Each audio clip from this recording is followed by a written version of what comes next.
started things off a little early, get things cranking, because I think John's finishing up, so. How are you? Tired as usual. Yeah, same here.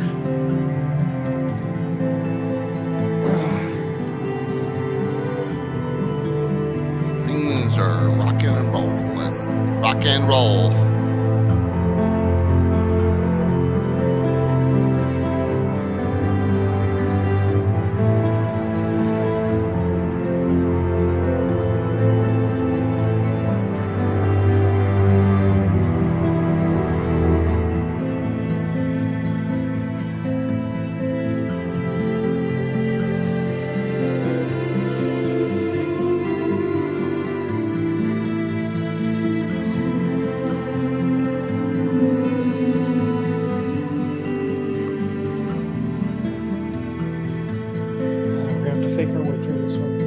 What's that? I said, I think we're going to have to fake our way through this one. We're good.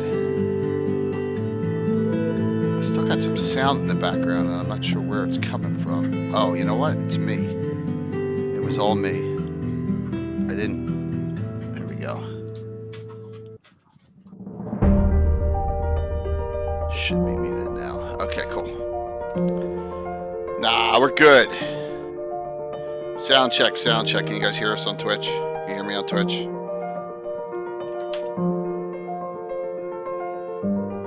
Good, good. That's awesome. What's up, Sean? Good to see you all. Getting cranking here. I know Anna's not on yet, but we'll be fine. I guess she'll hop on when she can. And Gary's supposed to hop on later, so when he's available.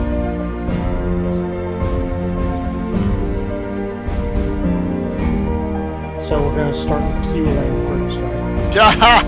Yes. Demi-Human realms? I don't know.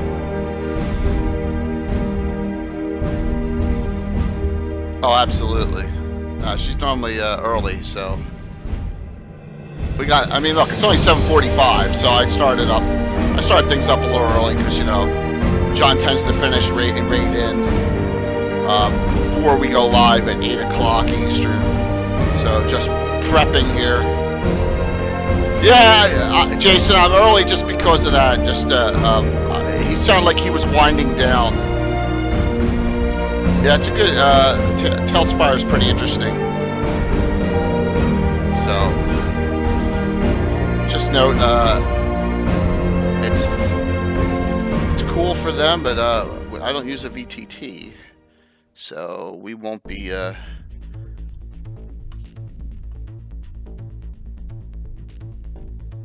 Well, that happens sometimes. That's the worst feeling, being late to your own session, and especially if you have to set up, you know. Which can happen. It can definitely happen.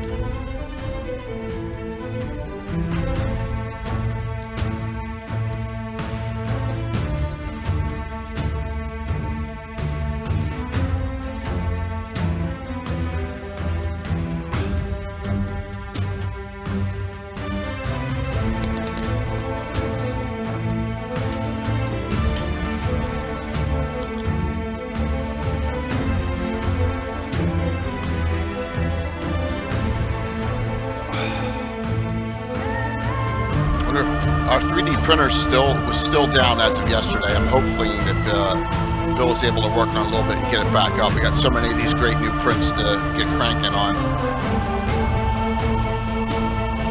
Hey, Longshot. See you, man. Probably Longshot.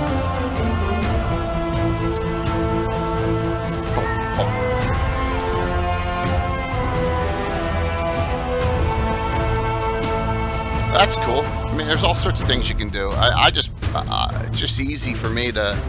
I don't like random Nightbot shout outs, so I prefer to have a little bit of control over it based on time and place. Like here, I missed my Reaper one. So, you know, I just like to. I like to have a little bit of control over that.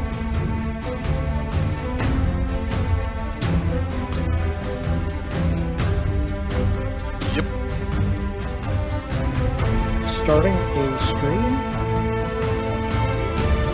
Exactly. That should be nice. Yeah, apparently he's already... How many have you done there, Sean? Two sessions so far, right? On Friday nights. What's that? Yeah, he's done 2 already. Awesome. Yep. Hey, there's an Oh, opening. just one. There's an opening. Oh, just 1? I thought it was 2. I'm sorry. Okay, well, it's still 1's better than... Number 2's on Friday. God, it's every other week. Hey, Anna. Hello.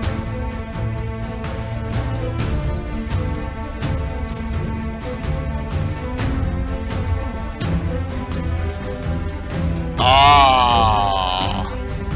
Aha. Got it. Back to Gamescape. If you guys get bored with this one, let me know. With Jeremy talking. I think it's kind of interesting how this stuff goes together. Hey, Dad, what's up? Good to see you. Woo!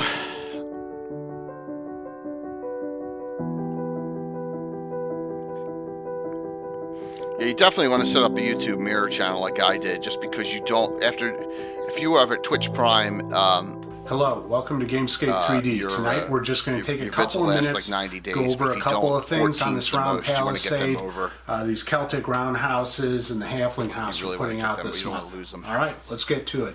This is the first time I'm using open locks again in about 6 months, so I just want to go over those real quickly. Let's see, controller is Pull on. apart I a know piece Samuel's here. DMing there. I have 2 open lock inserts on each side. You really only need to put 1 open lock in there. If you haven't used Just redo open it. You locks can go before, into videos. They're pretty stiff the first time and you put them export in. it.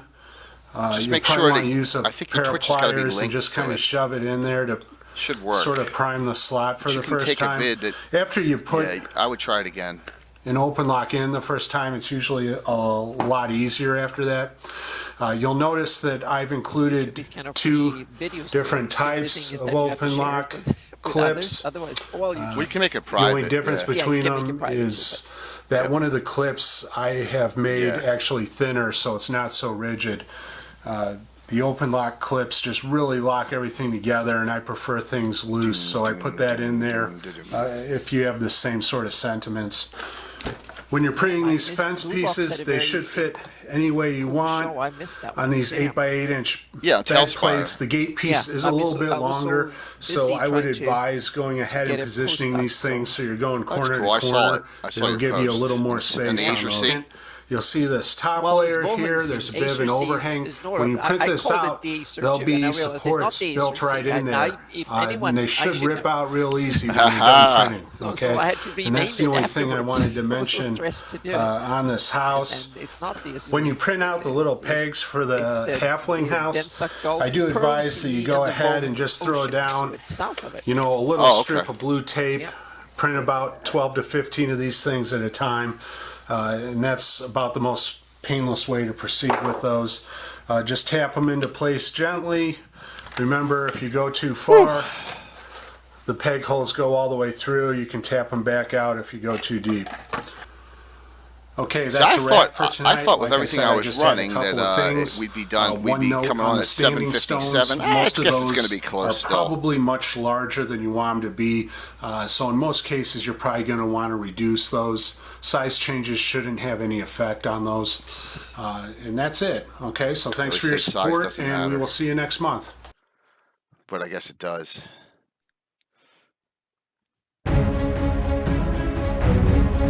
I'll let this run a little bit, then I add. So,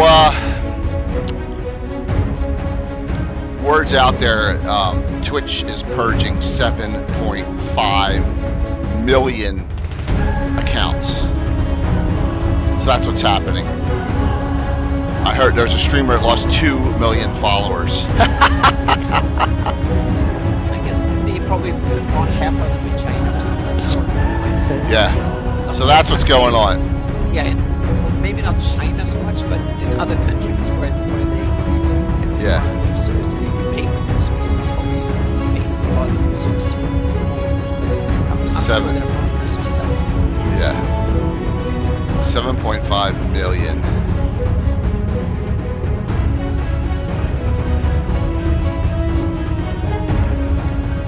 I guess so. You know, to clean house a little bit. So that's a lot of accounts. I mean, I think they have 50 million. So if you know,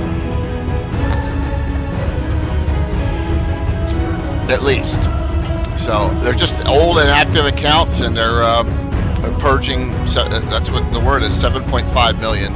So that's why my follower count is down. Didn't affect anyone that's subbed. It didn't affect anyone who's active. Get inactive accounts. Just people don't log back in. They come on as a friend, follow, and they not interested in doing anything on Twitch, and they're gone. So oh, here's Blue Box. Hey, John. Raid it away.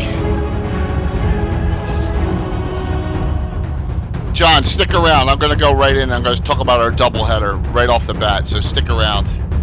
All right? Going to talk about that massive doubleheader coming up in 2 weeks. I'll talk about it at the end, too. So sit tight. Thank you so very much. We'll do that first thing off.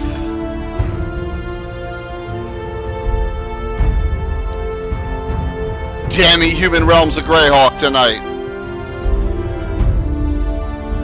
I got my scroller screen up again just like last week. It worked well last week. We're going to do that again. Definitely works brilliantly.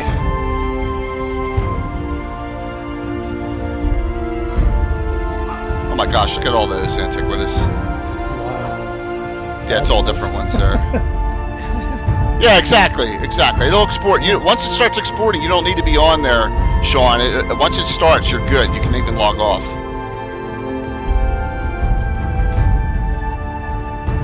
Mac, I was looking at it, and it's not to that point yet, man. But it may be. But that would be something for the VTT experts to start working on. So absolutely, it would be a great idea.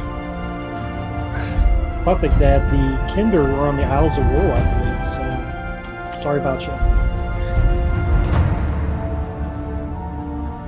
Good evening. So we're just getting started up here. We'll come on in 2 minutes, and we'll start off with a major announcement in 2 weeks of a doubleheader talk show. Let's talk about that. So that's what we'll start off with before we go right into the Demi-Human Realms of Greyhawk. Yeah, that'll be awesome. Oh my God, Eric Mona! Hey, awesome. Hey, what's up, Eric? Yep, Here. wonderful. Yep. So sit tight, Eric. Awesome. Just a quick drive-by. I'll stick on for about 2 minutes, Eric, because we're going to be part of this announcement. So I'll come on. I'm waiting for Jason. Whoops. Yep, we're interviewing and editing. Yep. Yes, I'm waiting for Jason's confirmation. I got James's there, Eric. Just waiting on Jason's, but your counter program. That's okay. We'll crush you. No, I'm just kidding, Eric. That was just a joke. Are you doing the Star Wars game tonight? All right. So let me do this real fast while Eric's on. So here's the doubleheader in 2 weeks. All right. So everyone saw John had Tailspire on tonight, and he's got a big one coming up on 2 weeks from tonight. So this is 6 Eastern, 5 Central. So he's going to have Johnny Reed, Chris Baggers, and Jason Roy from Tailspire for 2 hours. So I said to John, I said, let's make this into a monster 4 hours plus. And so he has this, and I said, I'm going to help you promote this, but I'm going to take advantage of this, and we're going to make this as big as it can get. So I said, what can I do to make this as big as it could get? Well, how about this? The Era Paizo Hawk, 8 o'clock, with special guests James Jacobs, James Bullman, and Eric Mona, all on the same show, okay? And 2 weeks from tonight, and that'll be after the Blue Box Tailspire show. Oh yeah, Eric says. There you go.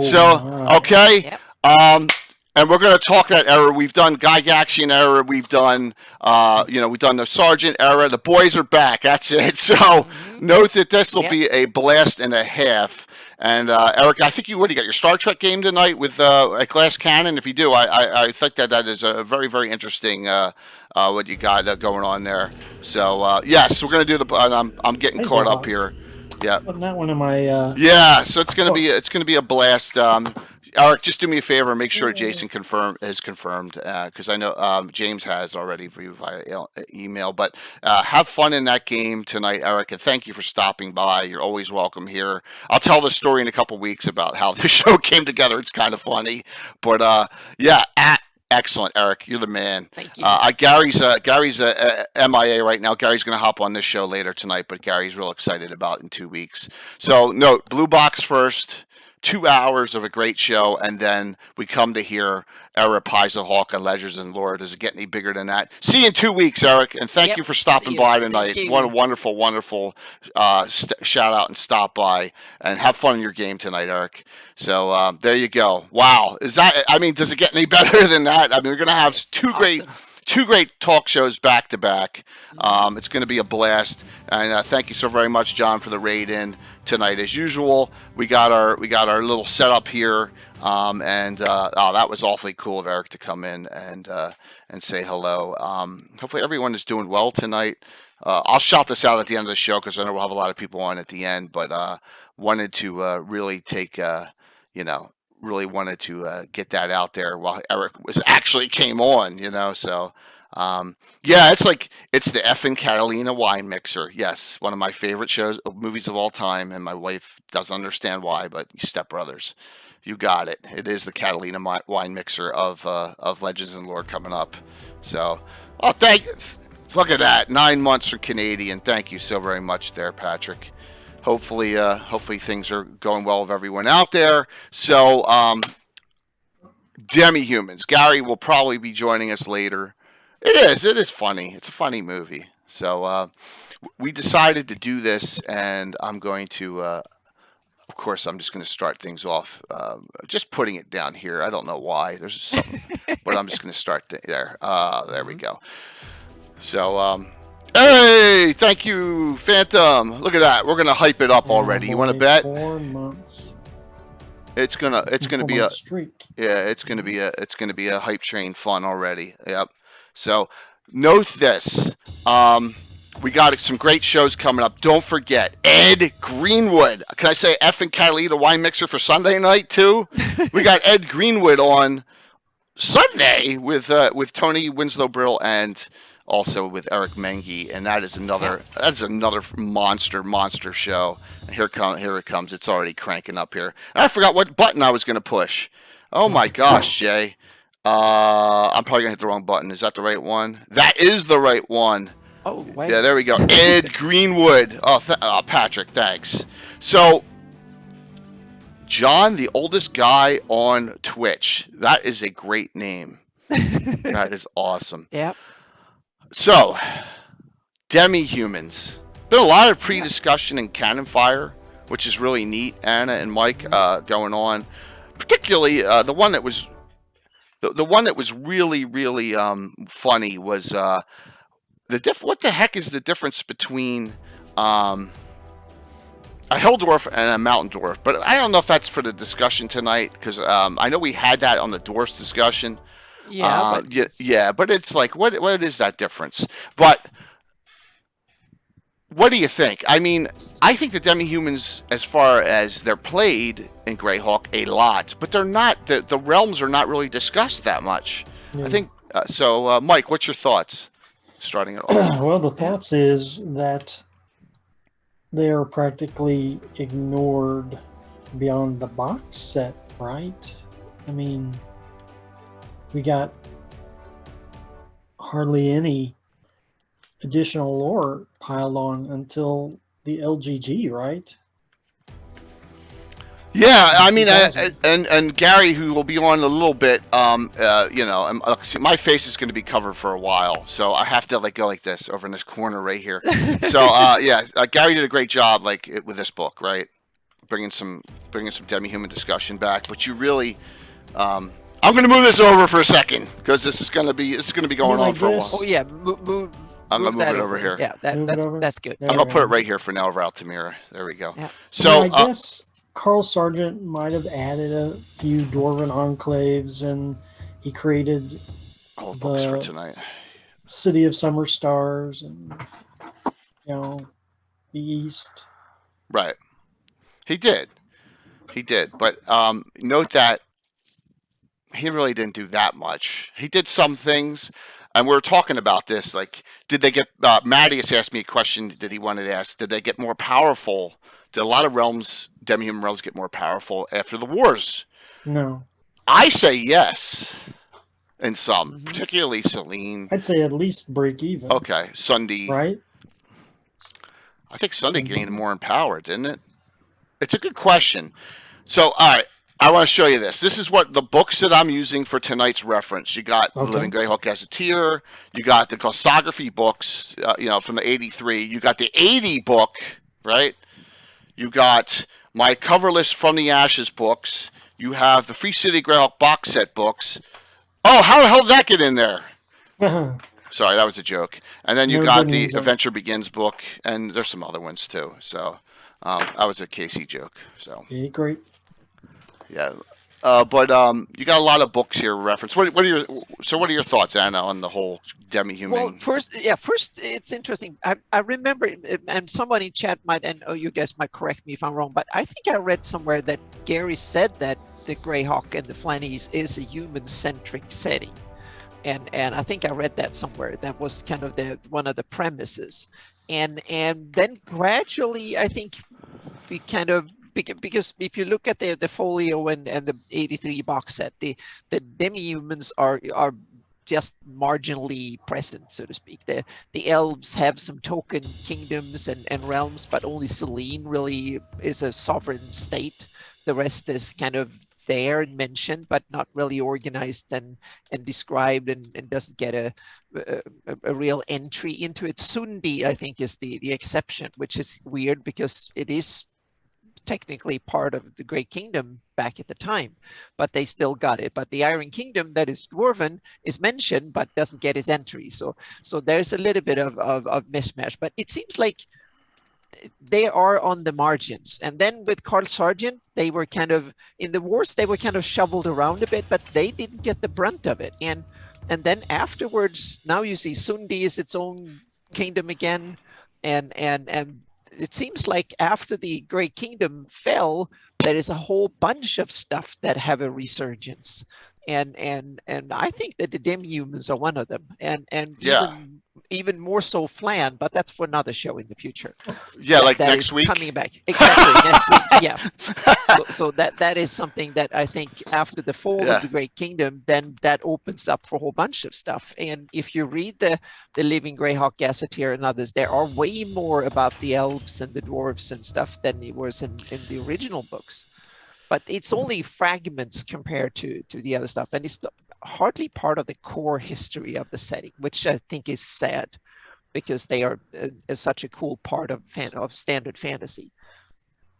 Yeah, true. Now, I love Demi-Humans, and me too. Going back to the old 1E, we played almost everything except Gnomes until Gnomes really got a tweak in Art Arcana. When they opened up multi-classers. So we were really, Walt played a ton of dwarves. I was a elf and half-elf player. Tim loved elves. Tim was the one that played the gnomes back then. Alan played halflings a lot.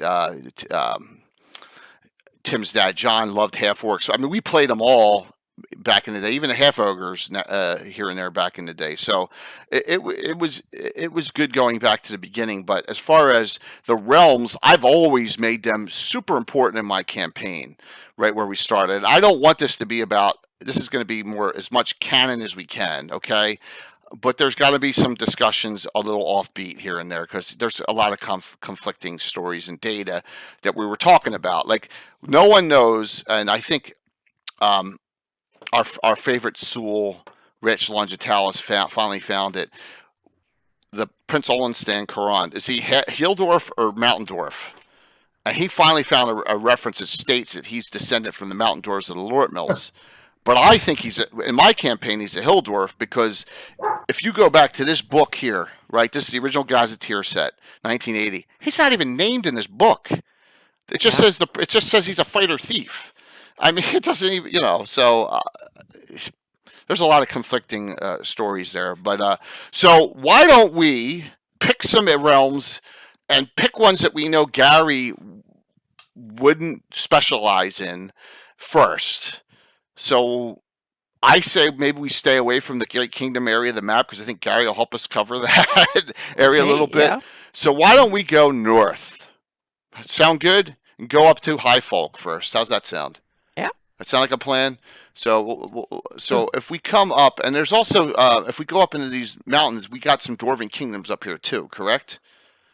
I mean, we were talking about them last week. So if we go into Perrinland, in this area here, the Valley of the High Folk is remote when you think about it, right? And here, as you can see it right here, I'm going to blow this up here, running along the Vestby Forest and the Knights of the High Forest, and there's only about 24, a couple dozen of them.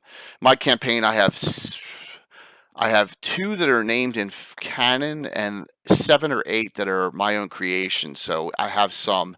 But this is like a high elf, gray elf area that really has been there for a long time and kind of gets left on its own. Mike, have you ever had any doings in this area? Whoop! Mike just whoop. You Hit the wrong button. Have I ever used High Folk? Yeah, have you ever used the High Folk area or the Vestby? There was a time in 3rd edition where I had my players going through High Folk for some reason, and they got into a bit of trouble and burnt something down, and the local elves exiled the characters, the players from the town of High Folk, not the High Vale. And I remember my players being offended that they were that they didn't try to actually like kill them or arrest them. They just tried to exile them. And I was like, they're supposed to be good folk. But And I forgot never went into much detail about High Folk. I forgot 2 books here. How could I forget? If you want to talk about High Folk, you got to go to the Marklands, right? Well, yeah. Yeah, so, and the Marklands is fantastic, as you can see. Here you go. Wonderful. Marklands, Eye is Evil, combine them as one reference, in my opinion, and second best reference ever made after the Free City Growth box set. Hello. Yeah, I forgot about Mark. Yeah, Marklands is awesome, and you can see the High Vale. And here's the thing: so the High Vale runs almost perpendicular, or is that the right word? And Anna has it curving around, which is kind of interesting. And I kind of like the way Anna did it, running up the Sepia. I had to kind of try to fit it geographical elevation map wise, so to speak. So the mountains, because I knew where the mountains were, and that way I just had to make the mountain slope reasonably, so to speak, because from the description of the Yatils and stuff, they're really tall. So therefore I had to squeeze in the geography, so to speak. Yeah. And of course, I forgot. We're doing a giveaway too tonight, so let me set that up. Good, awesome. Yes, of course. Will J hit a wrong button. All right, so this is what we're going to do tonight. These are one of our great benefactors, Canadian Ancient Gamer. We're going to do this tonight, and now I'm going to add something because of the huge hype train. So I'm starting it up. Okay, so we're going to do 2. All right. And tomorrow night, we're going to give away some of these as well. It's right here. It's right here. It's right here. One of my favorite references. This is a reprint, and it's soft cover. But I'm going to... Here we go. You want old school? A reprint of the Fiend Folio. How's that sound? Nice. All right. Looks great. A reprint of the Fiend Folio. And let's double it. Courtesy of Canadian, because of the hype train. We're going to do 2 of them. One for 2 giveaways, because he was kind enough to send me 2. All right? 2 reprints of the Fiend Folio tonight. Thank you. And thank you, Patrick, for that.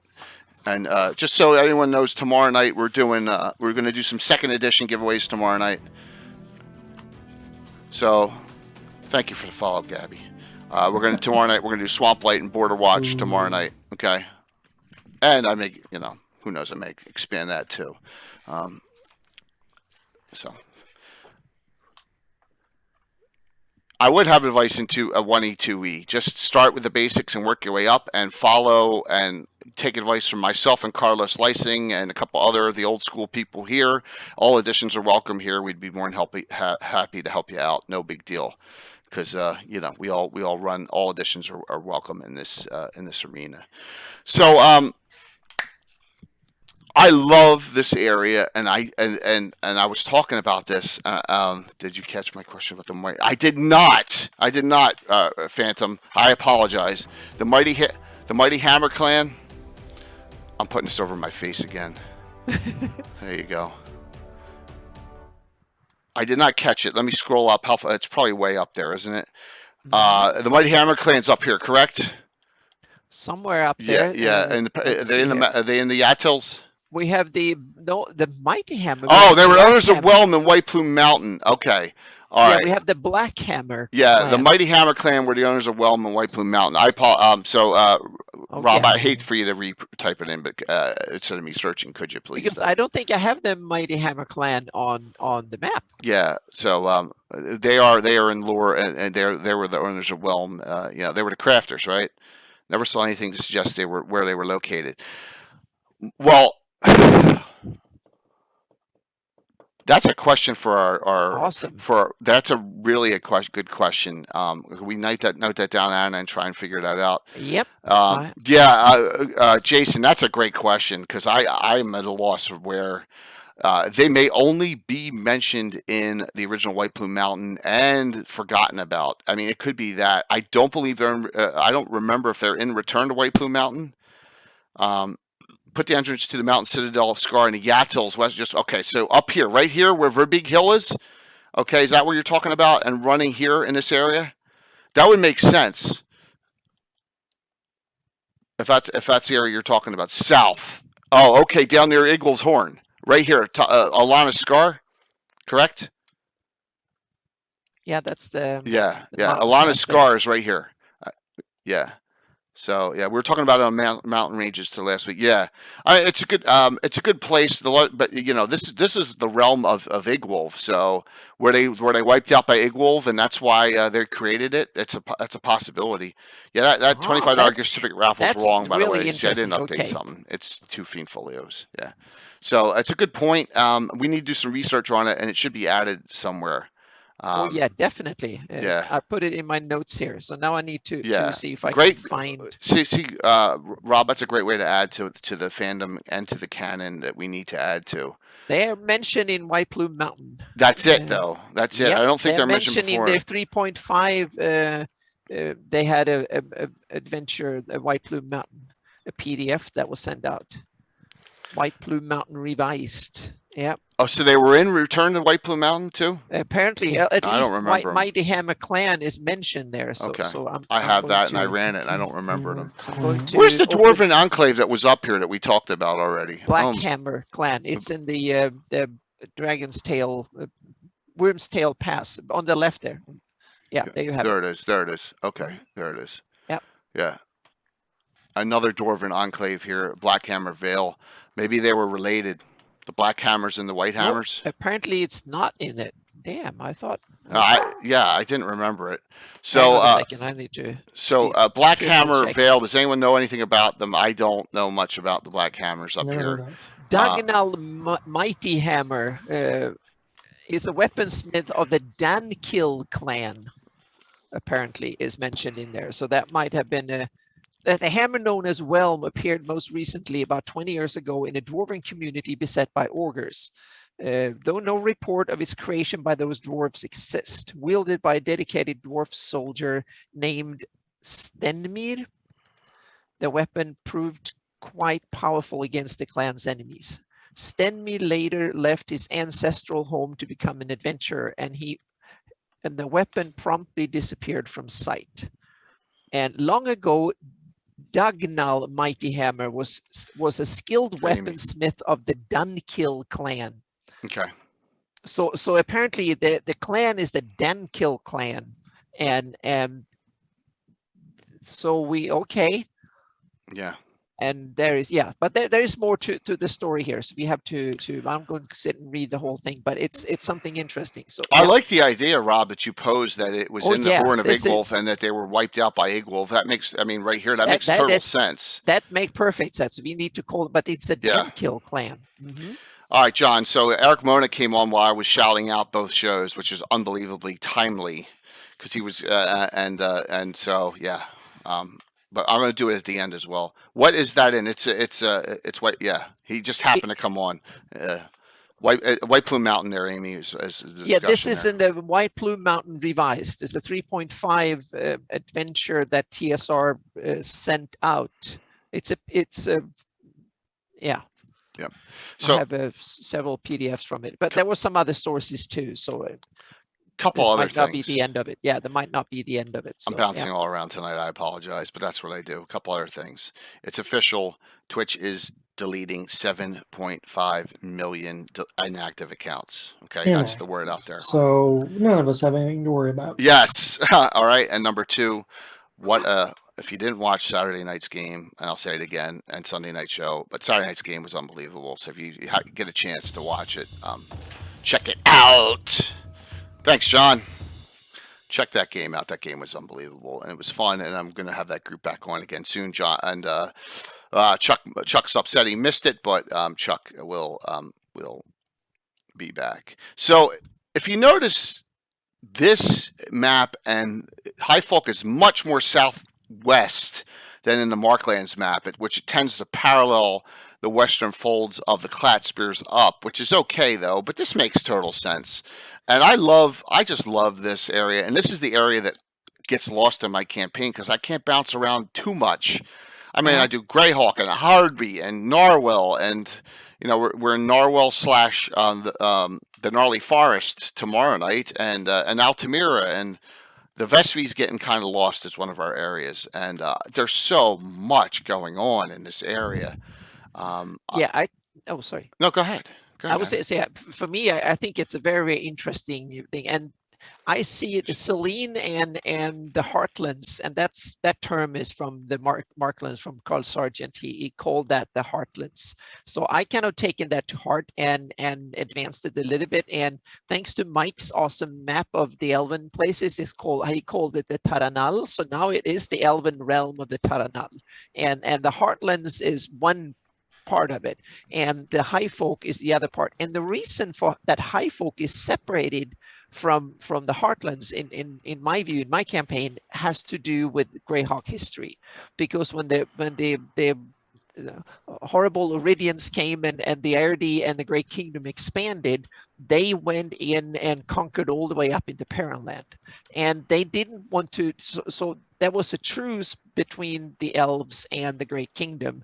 So the High Folk became a transit, an area that was under sort of as a kind of a mishmash in between, so to speak, that was run by a regime that had they was not run by the elves properly, so to speak, normally. So it was a sort of neutral territory, and that's how the High Folk was kind of formed, so to speak. And then when the Great Kingdom retreated and Furundi became independent, then they renegotiated that in treaty, but the High Folk is still a realm that is more open to outsiders and stuff, and not as close elven as the Heartlands are. So that's how I interpret it in my campaign, to try and make it come into or fit into the Greyhawk story.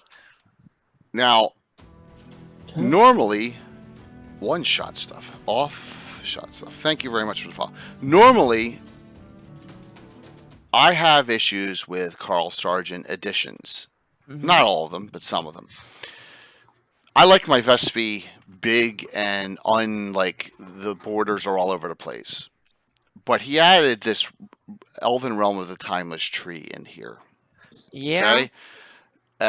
And it's Grey Elven Realm, and there's this massive tree, and they're all seer types, and they're all just hanging around, just like they're all like Galadriels almost, just hanging out, right? Yeah. I kind of like this because it gives you that area of mysticism that's kind of missing in Greyhawk.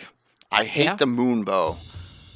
really, really hate the moonbow. I will be nice to. Oh my gosh, I will be nice to the guys tomorrow night. I promise. After I kill them, I will bury them properly. Now, tomorrow night's going to be a fun little. You'll see. It's going to be a hack. You've seen the castle that's up, the keep. It's going to be a fun hack and slash. Well, thank you, Mac, for that link. Yes, please, everyone, take a look at that link there. So I love this Elven Realm of the Timeless Tree. We've put a lot of storyline into it, and it fits right in. And our Night of Yule location, the Eagle's Nest, is on this map as well. But but it was cool. This was a cool ad. This wasn't a Philidor ad, okay? And Gary, and a lot of the guys were talking about Philidor on Grey Chat. It popped up at lunchtime today, and just leave it alone and do whatever you want with it.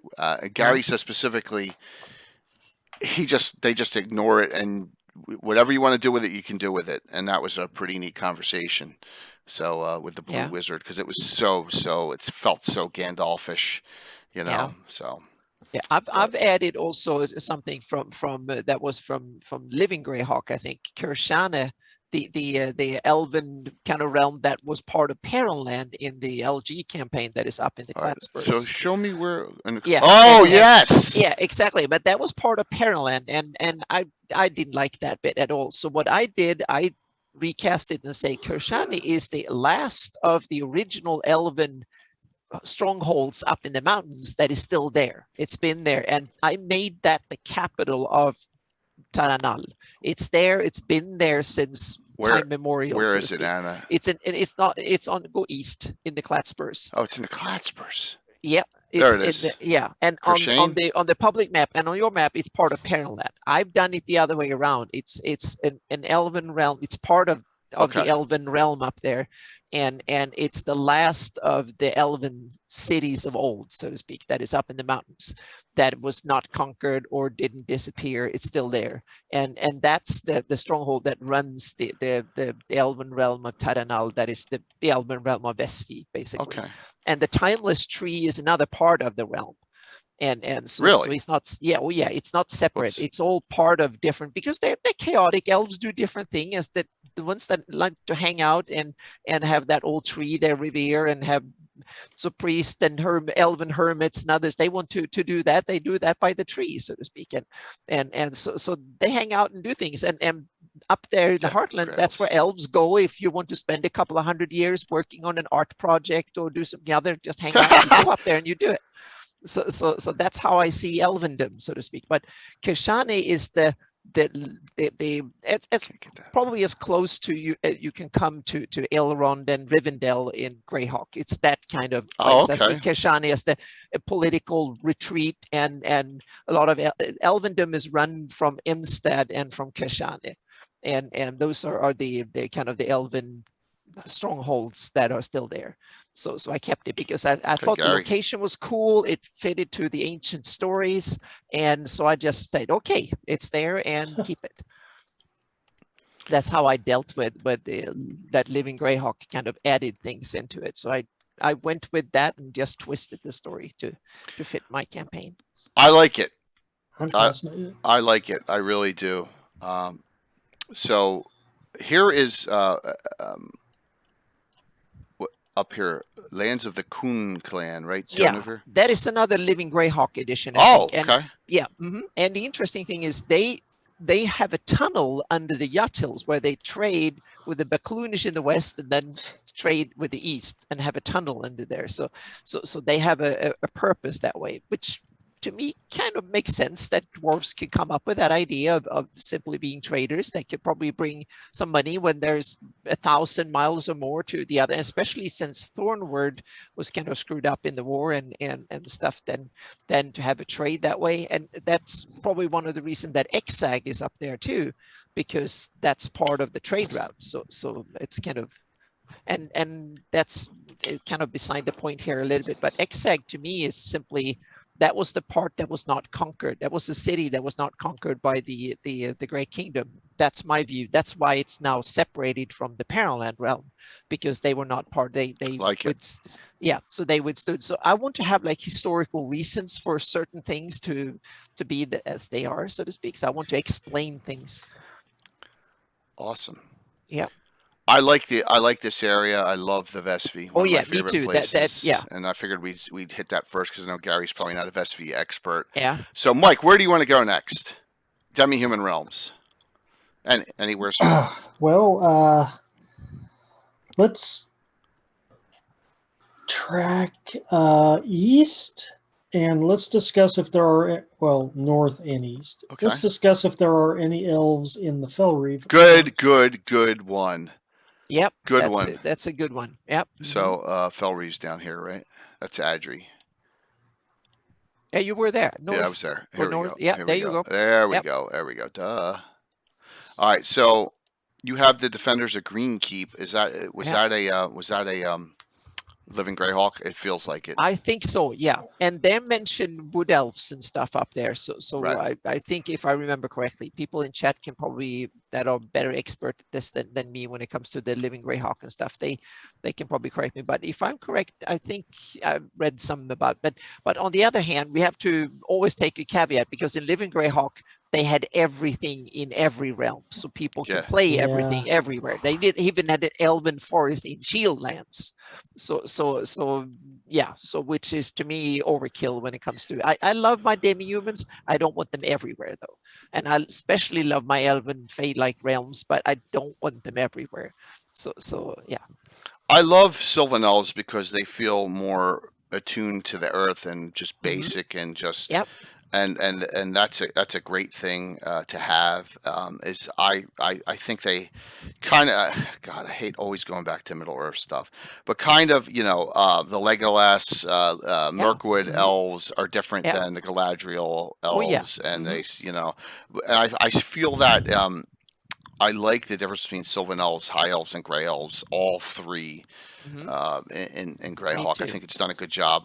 Now, Wild Elves to Grugok are okay. The Valley Elves I don't get, but I whatever. haven't even exactly the Valley Elves. I haven't never used or haven't. I want to use them in a future campaign, but I've stayed away from them because the way I like the idea, but the implementation is not cool in my view. So I want to do something different with it, but that is kind of ties into the stories a bit, but it's different. But when it comes to the elves, I've simply said that there are there are high elves and the Sylvan elves and the high elves are the same physiologically. It's just the ones that are more kind of urban and civilized that way, and the ones that live up the forest and are not so urban and educated and stuff like that.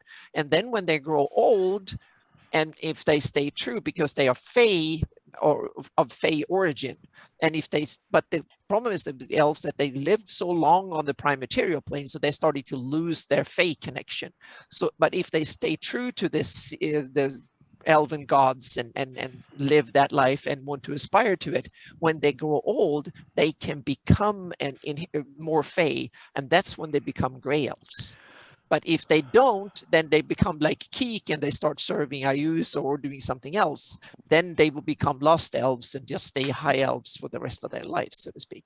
So that's how I dealt with it. So the gray elves are different that way. They are the old fey ones that become more and more fey creatures the older they Makes sense. they Conifers.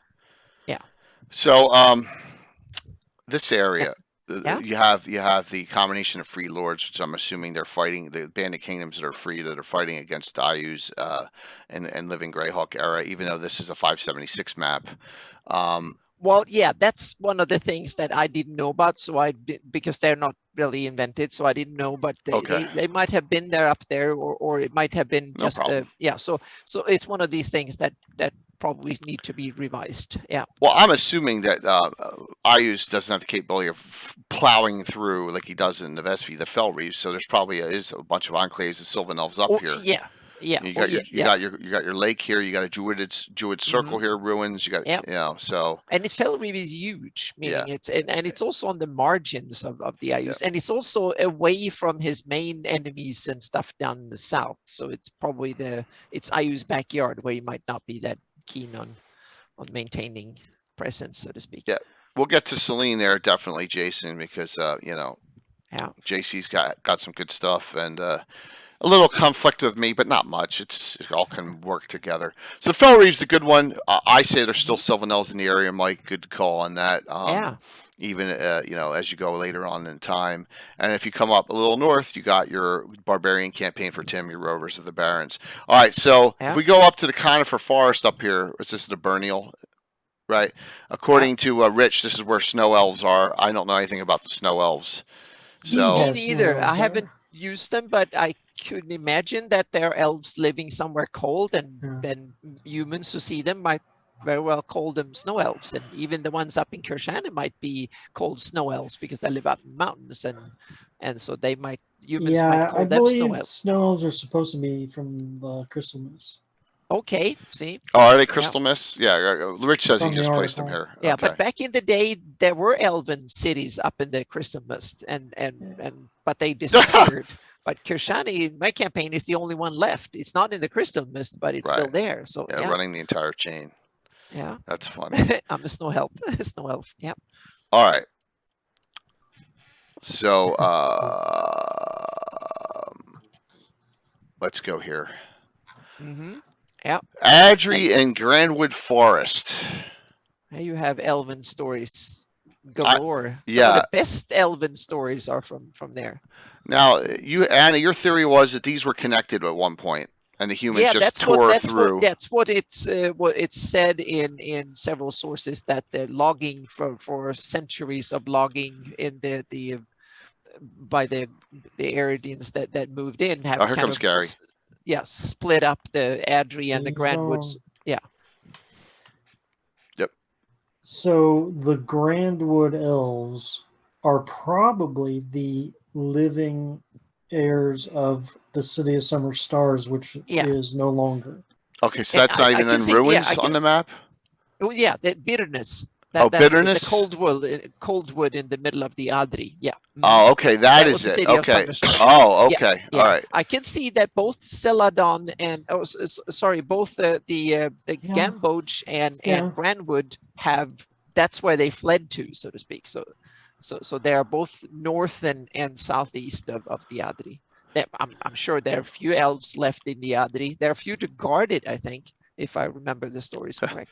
So, Gary, yeah, you missed it. Eric just Hello. popped into chat and just started chatting up a storm. On In chat, in just in Twitch chat? chat, in Twitch chat. He's like, he's yeah. not around still. He Nope. left. No, he has. he left. He's. I think he's on Glass Cannon Network in a Star Trek game. Oh, okay. Yeah. So. Cool. Did he confirm his? Oh yeah. Oh, he's like, hell yeah. That's awesome. Yeah. So yeah, we're good. Jason Bowman hasn't 100% confirmed, but James Jacobs did, and Eric did, and and John at Blue Box is 2 hours beforehand. So we got a ton of chat that day. It's going to be a monster day. So Dragon 155 is Snow Elves and Wild Elves articles. There you go from. Yeah, I think Mike. Snow Elves. They're the tallest elves, apparently. Taller than Valley Elves. Taller than Valley Elves. Hey. And I guess the lore on them is something like they really have an enmity for Drow. Like, they really hate Drow. Mhm. So, and yet the regular Gray and High Elves don't like them either. So, Who wrote the something article? interesting. Who wrote the article on them? I don't remember. Rich, do you know, or Mike, do you know who wrote the article on them? No. It's interesting. No. Very it's- interesting. yeah, So it's cool. you're saying David S. that Raymer. Okay. Mhm. Thank you. So you're saying Gray and High hate Snow Elves? Dislike. Drow. Apparently, they're outsiders to the regular Elven society as well. But yeah, okay. Well, I mean, for the purpose of that article. So that makes here's sense. a quote. It says, Snow Elves are incredibly haughty, treating most other races, even other elves, as beneath them. Well, there's Yeah, probably but- good reason for that. They only get Yeah. along with Valley Elves. Imagine that. Oh, okay. So they They're probably might have related. These are all they tall. might have forked at some point in the past. They might have been part of the same group because yeah. they're both tall and Mhm. lonely. And Oh, then it Rich. says Snow Elves will go into a berserk rage at the sight of Drow. They remember something. Yeah. So who knows? So- Maybe in the great light and dark wars of the past, Yeah. the Snow Elves suffered some. Now, I'm sure the purpose of that article did not have Greyhawk history in mind, but those snow elves, as we know it, should be OG elves then. Yeah, it was 1990. Dragon 155 by David Reimer Okay. or Reamer, however you pronounce it. Interesting. Because if you go with the timeline, I think it's the Steve Wilson timeline, that the elves started in the mountains and then moved east. Those snow elves are the original elves. Possibly. Interesting. Or snow elves and valley elves were the elves that were in the Flannis before the arrival of the other elves. So almost like another splinter group. Hmm. And those elves get to the Middle Earth size elves 7 feet tall. So they can dunk. I kind of like running them as Norse elves. Anna, what do we know about Norse elves in the legends? They are small. They are. Oh, they're not. They're not like big humans. Elves there are tiny. They're more like pixies or, Oh, and like Norse Oh, okay. mythology. brownies or Oh, something. They're small fake creatures I that thought that lives I thought they were the inspiration for Gygax's elves in and some Tolkien elves. yeah, in some ways I think they are, because they're different. They're different ones. They're the small kind of fey creatures that live out in the forest, but they're also the ones that and that are female out in the fields and dancing at night and stuff, and to tempt all young men to go out there and do things they're not supposed to do, and then get yeah, whatever. So that's another yeah. So they're so that kind of beauty on earth, or kind of or beyond normal realm kind of beauty and stuff like that. So they're Sounds like the male ones are the ones that make the cookies. yeah. So they're different ones, but I think that it's and the I've heard several terms. So you have a term called alver in Swedish, and that's very close to elves. But then you have elvor, that's another term. So there are two terms that both sounds very close to elven in Swedish, Norwegian, and the Scandinavian languages. And I'm not sure, I think Tolkien used both these terms and made up his own kind of cool story to fit his world, so to speak, because both words, elvor and alver, both sounds very close. And the Swedish translation of the Tolkien words use alver as for elves. So elvor, that word and those figures have disappeared, and they are the ones dancing on the fields and stuff. So what about the yeah. Svartalfar? Oh yeah, those are the nasty dark elven ones. They're the nasty ones, come and steal your Are they also and tiny, or are they they're human fairly size? small, I think. Yeah. Oh, okay. At least from it, meaning we're talking about mythological things that people used to believe about. So, but I think generally from the description I read, they were fairly small creatures. Yeah. Stomach brownies. Marvel Comics got them wrong. Okay. Yeah. Well, if you want to make them in fantasy, beef them up a bit and make them nastier, so to speak. So, yeah. So, and there you have your dark Svartalf is and they are also what we in fantasy will call fake creatures. And then you have one that was called Skogsrå. That was more like a nymph or someone. That was the one that lived. Oh, yeah. So there's like a whole plethora of creatures like that in Scandinavian mythos. Just like out Greek in the mythology. forest, exactly. The forest were full of stuff like that could kill you, tempt you to get lost, and all that stuff. So yeah. So there's full of them. Yeah. So it looks like Jay has this floating over the Great Kingdom. Yeah, because we were just that's where we were going next with the Adri and the Grandwood, and well, two forests could not be more different, even though they probably were the same forest. Yeah. Thousands of years ago. That's what I think. Before humans started logging. Yeah, that middle part is where probably the Flan and then the Aerti really cleared. Yeah. Exactly. And is the center of it is Roxy's, isn't it? Yes. Yeah, exactly. Yes. Yeah. And you have the river valley there. So it's like the center of IRD culture and their society. So you have the Flamni River Basin is in the middle there, or huge river valley. So yeah. So why are they different? So in the lore that Carl Sargent created for the Adri, that used to be mostly an elven kingdom. Mm-hmm. It was sometime before the migrations, under attack by Urflan. So the kind of people who worship Demogorgon, who crafted items from the Cauldron of Night and the Isle of Lost Souls, right off the coast of a Great Kingdom, before it was the Great Kingdom.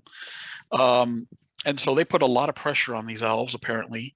And the prince of this realm, the final prince, wanted to go nuclear on them. He fashioned a sword that he thought would win the war, and his mother wouldn't let him use it, the queen, and he went for it anyway and ended up killing the queen and destroying the city. So it is a quite a magical ruin right now, apparently. Bitterness?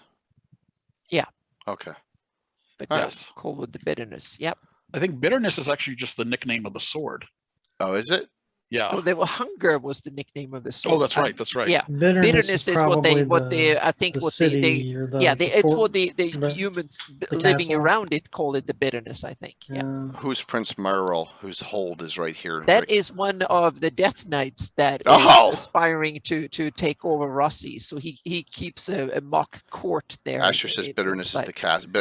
Asher knows everything about Oh, Great better Kingdom. the castle. It's Okay, thank you. Yeah. It's so nice that I don't have to answer. Anna knows so much of the lore that I. No, Yeah, but for it's sure. I was just going to say, Gary, you wrote that or influenced about it, so you know way more than I do. So yeah.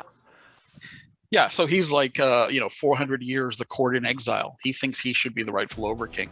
Yeah. But he's been waiting for 400 years for his chance. I love that story. It's so good, and the images that were drawn to it, it's fantastic. Yeah, that was some good art. They came up. I love the sun with ringed teeth Mm-hmm. as the heraldry. That's a really nice Yep. piece of heraldry. But the elves who are there's still some survivors. We'll go Yeah, back. there's supposed to be some guardians of Yes, they're the called place. They're called sentinels. Uh-huh. So they are almost like elven paladins. They're like sworn to protect this place, but also to keep strangers from wandering in and Mhm. causing their own doom or unleashing that doom upon the rest of the world. But what I decided was that the survivors of this kingdom, so this capital city was destroyed, but there were still a lot of elves in the forest, actually are the founders of Sundi. So they moved south. Oh, okay, there we have it. Centuries ago, Yeah. they founded Sundi. So it is a successor kingdom to the That's Summer wonderful. Stars. Thank you. Yeah. And Yeah, some and that- elves moved north up to the Gamboj, and because there's some elves living in there Yeah. too. I mean, there are realms everywhere. Yeah. And I guess it's just the hierarchy of whether you're, a true Yeah. ancient kingdom or just an enclave. Yeah. So something like the Lendor Isles, yes, there are a lot of elves there, but they're not, they're not on par with Selene and those guys. No. Yeah. Mm-hmm. But this is the one elven ruin essentially that the elves really, really hurt their society Mm-hmm. And causes them to obviously fear humans. Yeah. and And they're wrong. the difference between that and the Grandwood is what? Okay, so the Grandwood is basically Sherwood Forest. Okay. Writ large. I mean, for centuries, apparently, ever since the Overkings started to get maligned, anyone who had, a price on their head or, needed to escape evil justice, they went to the Grandwood for safety. So there's a whole society there, thousands of people, rangers, druids, clerics of good gods who protect people there. And because it's, this massive trackless forest, it's really difficult for the Overking to have sent imperial troops after them. They just don't come back. There's even a gold dragon there too. There are dragons. There's a quasi deity in the form of Gwydizen of the Cranes, the bard. Oh. So he lives there, and so you're if you're evil and you go into the Grandwood, you're asking for trouble. What any elven enclaves within? I'm assuming still. I imagine okay. so. Some of the survivors of Adri, Okay. Interesting. but no cities or anything to note, at least in canon. Yeah. All right. But I think Anna's map does a really good job of capturing the gradation between these different forests. Yeah. Yeah, I tried. They have different colors just because of it. The Grandwood is a kind of a cute green, and the Adri is slightly more darker a little bit, and And Mhm. so I try to. I think Every of the forest is colored due to its nature, so to speak. I think of the Adri as kind of almost like Mirkwood, up Yeah. in Tolkien's Mhm. lore, where there could be areas where there's a lot of spiders and Yeah, and it's evil. also so large that Mm. meaning you can be hundreds of miles into it and so far away from everything that we don't know what's in there. I mean, we have a whole city inside of it in the north west called Inspa, which is a Yeah. very important Mhm. city actually. Yeah. That is. But we'll focus on demi-human realms. So, what about here, Felwood and Rel Devon? Well, Elvish? Anna, that's your backyard. Well, yeah, no, elves? not yeah. There are a few wooden elves in there, according Okay. to Ivy the Undying. A few Right. of them, but they had to flee from it because it was turned into bonewood, because there was an evil treant that kind of took over the place. And, Really? And yeah, I'm not going to try and say the name, but it was Vaga something blah blah, an evil abyssal fiendish some sort of treant that took over then started terrorizing everything in the forest. Wow. And they turned it into the bonewood. So there was something, and so their druids trying to help and bring it back again. So and the elves fled from there to other places, probably to Sunday, most of them. So, and there are a few. I had a wood elf camp that was next to it that they had a little camp, and a few of them were there to try and keep an eye of it, help the druids trying to reclaim their forest again. So that was the story into it. But it used to be, and it's a plateau. It's a high plateau that has a magic kind of place that spew out a lot of water. So there is some sort of opening, because there is the Telly or the Thelly River starts up on the plateau and is a big river just from the Goes into source, Rel so to Devon, speak. I see. Yeah, that flows into Rel Devon. So it used to be some elves living there, but then it turned into bonewood, and that kind of terror is still there running around inside. But the Rel Devon and the other people around it trying to contain it. So yeah. Now we go for a massive, massive kingdom. Yeah. With the Rearwood and Sundi, right? I mean, and I'm assuming Glorioles has a lot of dwarves, right? We got a lot of demi-humans in That this is area. a full kingdom of mountain dwarves. Yes. Yeah. Yeah, Mhm. absolutely. So, some history back here. Who wants to deal with Yeah, this? Gary, you best. I think. Yeah. Or Okay, Mike. so Yeah. we read these books. We have to assume that the writers of this history have biases, of course, but the suggestion is that the Aerdi, the Iridians in general, were smarter than other migrants and actually dealt very well with the demi-humans as they were going through. So I imagine the demi-humans felt the threat, right, of these thousands and thousands of Iridians invading the land, but they seem to have been allowed or made arrangements in which home rule was very common for them. Like they would be, so you'd have humans swarming around them. So a lot of humans settled in the Sundi, but the region would be given home rule. And in the early case of Sundi, it was actually just a normal part of the Great Kingdom. Yeah, it was its own province, I think, back in the elf was allowed to be a count. Mm-hmm. Oh. And he was a peer of the realm. Yeah. And that was acceptable. I mean, I think the elven numbers, at least in the original material, weren't great, but now they've been boosted up. But this is a hugely forested country, very tropical. So it's about as tropical as you could get for regular elves, I think.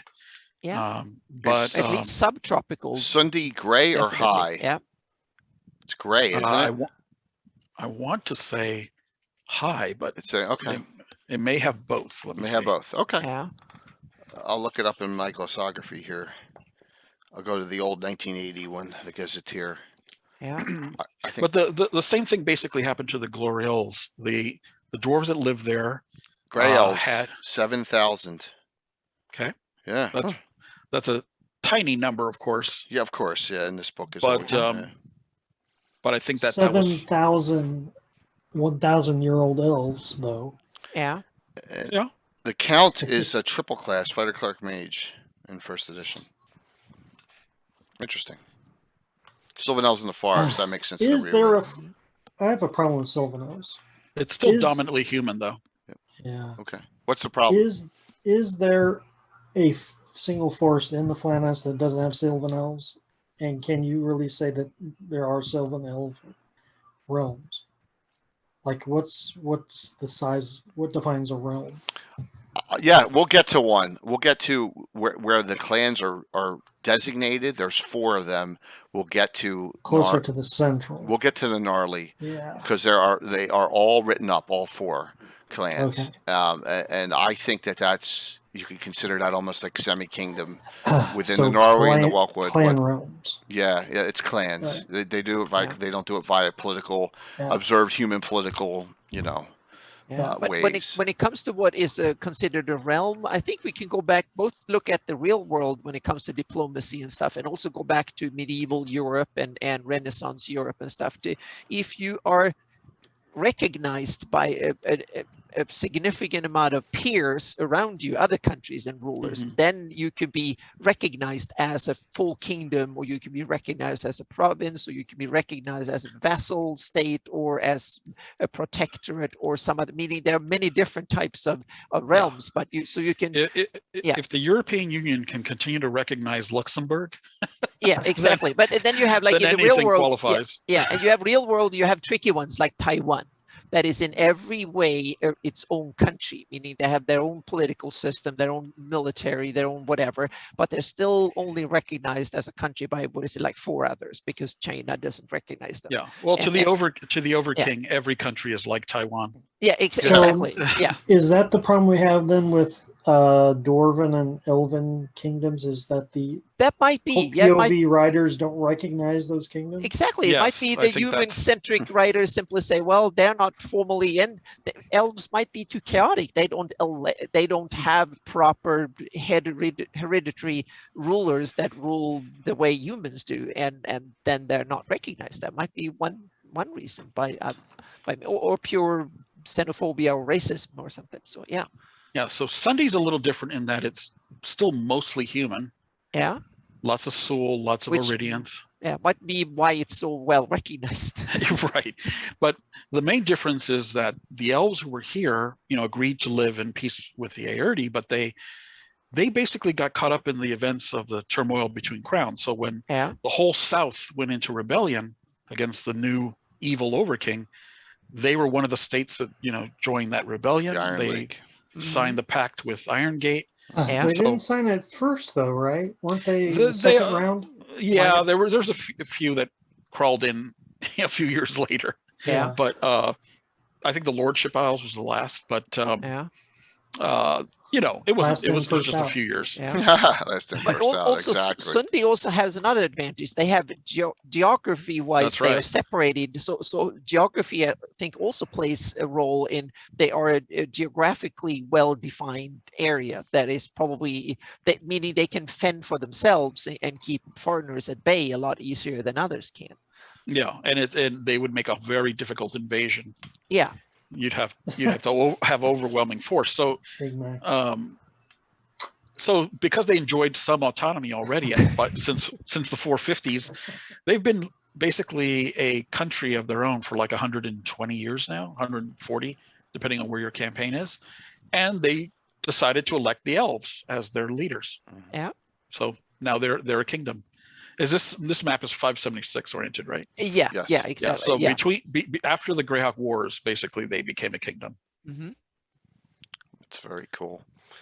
So if we continue, we have over the Men of Wood. I have a lot of halflings in ID, which is which we haven't talked about any halflings yet. Yeah, that will be an interesting one. And then you have an entire kingdom of the Iron Hills, which is definitely Dwarvish, right? Which is one of the weirdest kingdom because it's mentioned in all the early sources, but it's not listed. Doesn't have its proper entry. Population figures for it clearly imply it's a full nation. Exactly, and it's called the Kingdom of the Iron Hills, and I got every sense that it's a dwarven kingdom, and we knew the name of its king even in the 1983 box set. Oh, yeah. Holgi Hirsute. So see, there you go. he must be pretty hairy, I guess. But yeah, so the suggestion that that this kingdom basically was encircled entirely by the Great Kingdom, but was not in the Great Kingdom, is an interesting idea, because I think in some ways that's what gives the backbone to the Iron League. Yes, I was. Yeah. These dwarves are the ones that rescued Iron Gate in the Battle of a Thousand Banners. Essentially lifted the siege, the first siege of Iron Gate, and allowed those. So the dwarves that are in Iron Gate are not the same dwarves that are in the Iron Hills. There are I was just going to ask that. What's the relations between them? It's actually another clan, and they don't like each other very much. Okay, but they like the Great Kingdom less. But they like the Herzog of the South Province much less. Are the Iron Hills / Iron Gate dwarves related to the just barely across the channel dwarves in the Principality? So I think definitely Stoneheim and those dwarves in the Pomage, cousins. They got knocked out. Cousins, essentially. Yeah. Interesting. Oh, are we? Stoneheim is in the Pomage. Yeah. Stoneheim's Pomage. Yeah. Right. Yeah. But you're talking about the Principality of Ulick side. There's a lot of Rich found a reference when we get over there that the Olenstad is a mountain dwarf descended from the Lord Mills in a reference today, because we didn't know if he was a hill or a mountain dwarf. So that was an interesting discussion. So if you just go by population, Iron Gate is still one of the largest dwarven realms in the Flannis, just because it's 30-40% dwarf, and the population is like 45,000-50,000 for the whole city. So it is due to nature and the mission it was given. Essentially, it's like the Overking's armory. It has built weapons and armor for the Overking for centuries until the Iron League was formed. So yeah, it's a. I'll be writing more about it in the new Postfest. But this is such a cool place to adventure. I think with ID and Sundi and Iron, I think I would love to. If I were to start from scratch and go to somewhere completely different, I'd do it here. That's where I would start. It's its own little campaign. Yeah, sure. Yeah. I love this area, minus the our red dressed friends running around here. Sorry, I had to say it. Well, the peninsula the vast swamp gets really tiny at the bottom. You could just ignore them. Yeah. True. Yeah, and as you can see, here's where Tomb of Horrors is, in the vast swamp.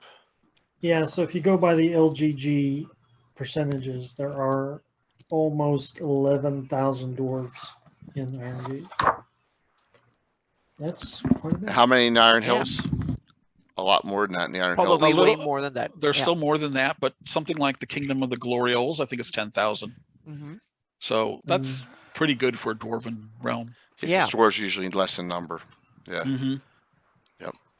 Such a large percentage of them are good fighters, so that way they probably can defend themselves really well. A very, very cool area. Count Sydney was able to field 3,000 Greyhawks. So I would say the most diverse area for demi-humans is probably, as Rich is pointing out, probably Sundi. Has everything. Humans, all races, right?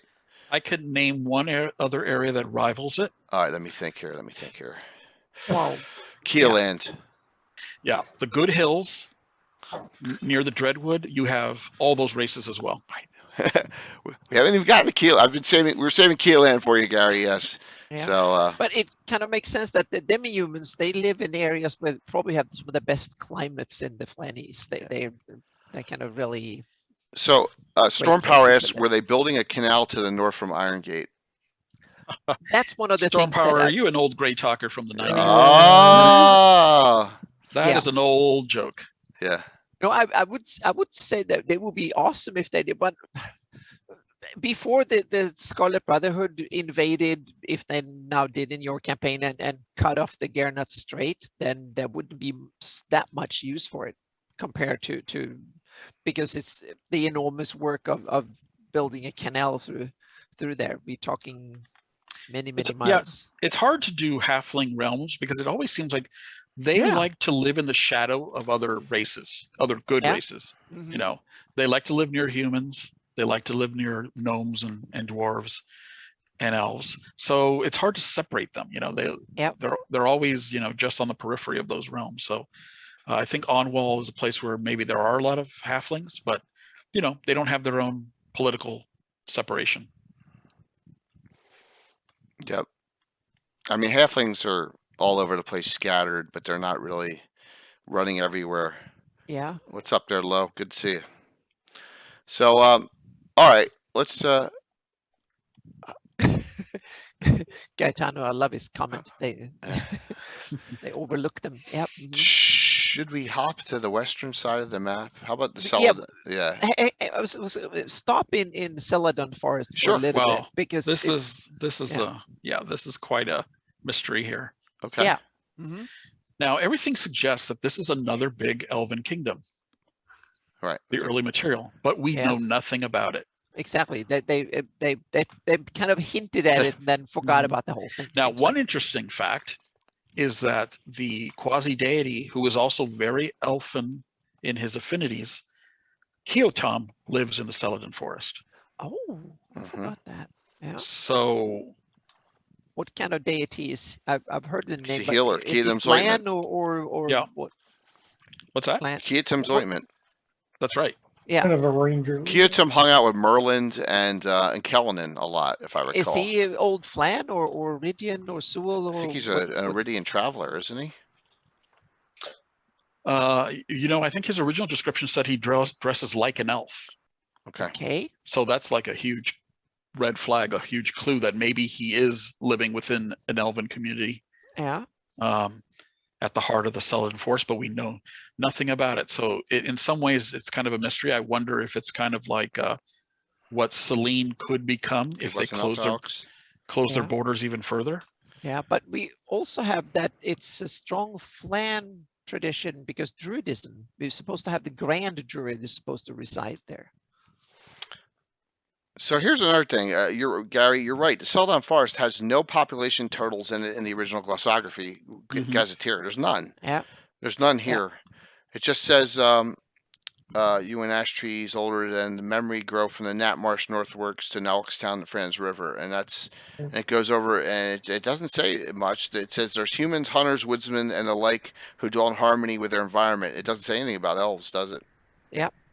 I think in Living Greyhawk they have the stalwart pines. Oh, here it is. Wait. Many Sylvan elves. No, it says where the precincts of these ancient trees roam, many Sylvan elves and treants. There you go. One line. Yeah. So it's another oppressed Sylvan Elf enclave, right? Yeah, but sounds they like might it. not be that oppressed. If they have druid allies and friends and stuff, that might be. I'm going by what I can remember from markings. There was a barony adjacent to the forest that was Wood like witch. really See bad. you, Michael. Wood witch. Yeah. Excuse me.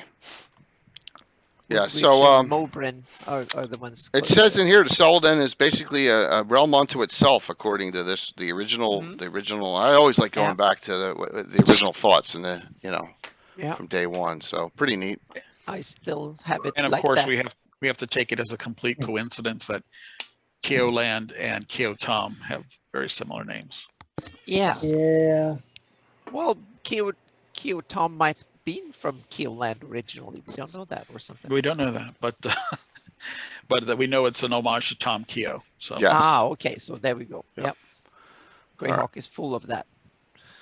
So let's start running into Well, we have to make sure we get plenty of time for familiar for- territory, and let's Exactly, go. Let's for- go for up the- here, and I'm going to show you what we're talking about, Mike, in this area here. And please note, this is not a shout out for tomorrow night's game, but yeah, it is. So there you go. If you notice here, we have Clan Enlef. I can't even pronounce them. Clan Filafel, Eldnafel, Clan Sharondel, Clan Melder, and they're all from the Ashes glossography book, right? I think I've used some of them. Yeah, and they talk about all the clans, and when we do Sylvan Elves in our campaign, if they're not from the Axewood, they tend to be from one of these 4 clans, just because in the area here. And as you can see, forest greens, bastions And on the these map here. are That's where the adventure is tomorrow. These are independent clans that they don't belong to Selene. Or They don't know. They're not part of Selene at all. Nope. They're on their own. Yeah, Sylvan Elven clans. They interact with each other a little bit. Some of the clans are more friendly with the Gnarly Forest Rangers and the Swan Maze of the Gnarly, which is if you go to the eastern part of the Gnarly, it's human, right? So Loxwell Manor and Five Oaks are human. Tricaster is human, and not really a good place.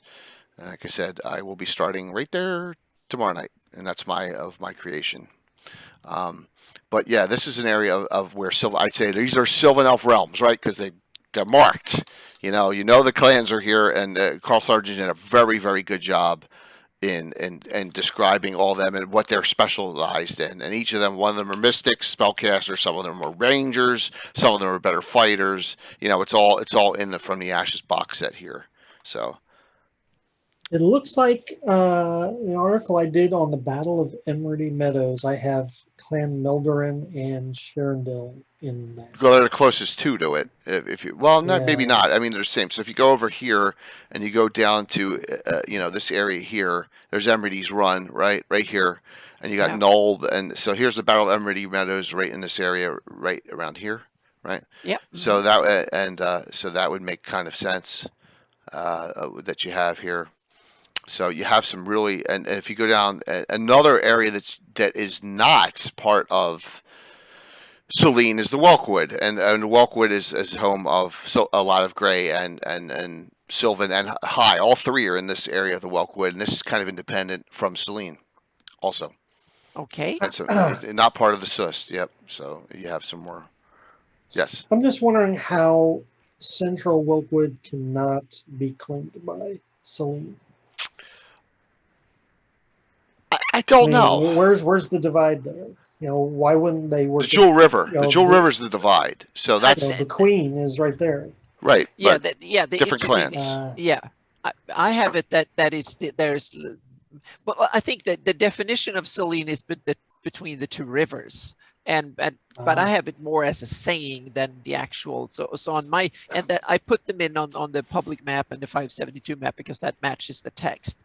But in my campaign, the border there's like a between the Wild Coast and the Pomage Empire and all that, there is like a borderland. So, but the elves have taken over most of Welkwood is Elven, and it's run by elves. But the elves are so non-organized compared to humans, so they don't have formalized rule the way. So it's more culturally inspired and so on. Then, well, it's easy to say the elves are chaotic, but then you got that dang part where the Queen of Selene closes the kingdom. Well, that's a pretty lawful thing to follow. Now we're talking formal foreign policy, which is different from the everyday life. Absolutely hate it. I don't like it either. I also think it's kind of ridiculous. So when I look at the map and see all the outlying clans and everything, I'm thinking, well, what's the point? Well, I like it this way. I think it should be disjointed because they are chaotic in nature, and Sylvan Elves. This is. Once again, Anne and I will split hairs here. Oh, yeah. I have that the Grey Elves, the upper nobles of Selene, are Grey, and there are Highs, but the Greys are running things, and the Grey Elves and Sylvan Elves are just different. And the Sylvan Elves want to be left alone in their forest and the Gnarly up here, and that Yoland is perfectly fine with it. That's just it's not a domineering. Gary, you got any thoughts on this? No, I like the complication. Yeah. I think it adds more politics and. Oh yeah. Yeah. Now the Welkwood is completely. If you look at this map, Welkwood doesn't have much written up in it. It's kind of barren. So Puppet Dad says that he likes Selene as a mysterious place to outsiders. So is Selene mysterious to outsiders because the only interaction you would have, let's say you come from Wild Coast or say Greyhawk, your only interaction is with these independent clans. You can't get past them to Selene. That's why I see it. Yeah, and I don't see them as fully independent, but they're living on the fringes, so to speak. So they are Didn't the original Gazetteer have a very high human population in Selene? Yes. I think so. Yeah. And I explained that with the wars and the hateful wars and all the wars I did against the Pomage and all the deaths of a lot of elves, and that's why there's so many half elves in my campaign that come from Selene. And I think it's BS, the whole isolationist thing and the Knights of Luna. Population numbers are pretty all over the place in They are. Greyhawk, and there've been talks in for decades with the population numbers. So yeah. Yeah, I mean, it's Yeah. easy to explain the borders for elves because they'll just say thousands of years ago it's the Jewel River, and they won't violate those things. Yep. Yeah. If we go a little further north, we have one of the few Ooh. gnomish areas on the map. The The only Yep. one of the only two unique gnome kingdoms in the entire Flannis. And where's the other one? The Crown Hills is one. Flinty Hills. Oh, the Flinty Hills, yeah, in the Rakers, Yeah. right? Is that where it is? Up in Ratic, Rakers? Yeah, Yeah. that's right. No, Flinty. Hang on a second. Yeah. The Greyhawk Loft gnomes. Hills. The Greyhawk Lofty gnomes Hills. should be considered almost like another splinter race because Gygax just didn't envision his gnomes as silly. No. Like they have exactly. appeared in other settings and other. Yeah. They're tough. They're tough fighters. They were And gnomes. illusions. It was not the Flinty Hills. It's the Lofty Hills or Loft Hills. Okay. Up Flinty in Hills. Ratic. Yeah. Yeah. Ratic, that's it. So for me, gnomes are badass, man. Especially the illusionists. You do not want to mess with an illusionist thieves, fighter illusionists, or the dreaded illusionist assassin, which was allowed in Arcana, because the illusionists are very to enhance their spells. It's nasty, and gnomes are cool. Yeah, I think foot for foot, pound for pound, their land.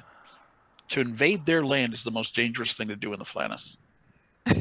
Yeah. Yeah. So the Crown Hills spread through the in this whole Verbalonk area and Selene, but I would say a lot of this is independent states onto themselves for the most part, right? It's cool. Another group that stepped up for the Battle of Emmerdale. Absolutely huge. Yeah. Yeah, Huge. a little too much detail there in the. Yeah, the Verbalonk went a Greyhawk, little crazy, didn't it? yeah. It's overdone. I think the gnomes should have the Crown Hills to themselves, pretty much. They got that on the 598 map, and then I kept it on the 572 map, and I got a lot of scolding for it because people said that they're not mentioned. It's not, so I removed the borders and on the 576 map. But what's the maybe red they should border be- running through the center here? That's the domain. between Selene and That's the domain of and Verbalonk, isn't it? Yeah. I mean, I wouldn't give Selene any of the hills, but that's Yeah. just me. Well, you got the Moonwalker Sahin in the Crown Hills, which is a problem, Yeah. right? Mm. To start off with, and just Rock Hall is ruins. Iron Delve, that's there's another area. That is a tricky area to Yeah, map. And it I also just did is it a a mess. long time ago. an area so, that's yeah. overdone. This is the one area that's really overdone. So there are more than one kind of gnome, right? Forest and. I have deep and regular gnomes. That's it. Just Surface deep. and Yeah. deep. Yeah. That's it. Because if there is a forest distinction in gnomes, maybe they're more close to ally with elves. I'm just spitballing. Yeah, although I still wouldn't call them another race. I don't know. Well, it'd be like halfling. Well, there's 3 different types of halfling, Yeah. right? Stout, Yeah. hairfoot, and Yeah. tall fellows. But I see a lot of these Uh, different demi-humans as something that humans would describe them as different because they dress different or they talk Rich wants to know different. where the Kender are. Oh, They are. The If I said bend sinking over, the would you sinking find them? executed. And is that and what the a lot of Gully Greyhawkers Dwarves? want to have their Oh my fingers. god! Please! Oh my gosh! You just made me have I just twitched a couple times. Yeah, that now we're gonna have cannibal halflings next. So Oh, See it does. yes, here. So the north. Here, the Lort Mills run a lot further northwest than anyone gives them credit for, and you have a lot of dwarven kingdoms running. Rockholm, I'm assuming Gilmorak is as well, right? And then you have some ruined ones, and I really love the job that Rich and David are doing for the low road. It's really really cool, right? You have the Dark Tower and Hardrak there, and you run south, all these mountain dwarf kingdoms down, and the southern mountains have been really don't have much in them, and I've been trying to add my stuff into the maps here, but it's really mostly way up here is where all the dwarven activity took place on the map. So, but this is where the mountain dwarves are different than the hill dwarves, in my opinion. Now you have three kingdoms here.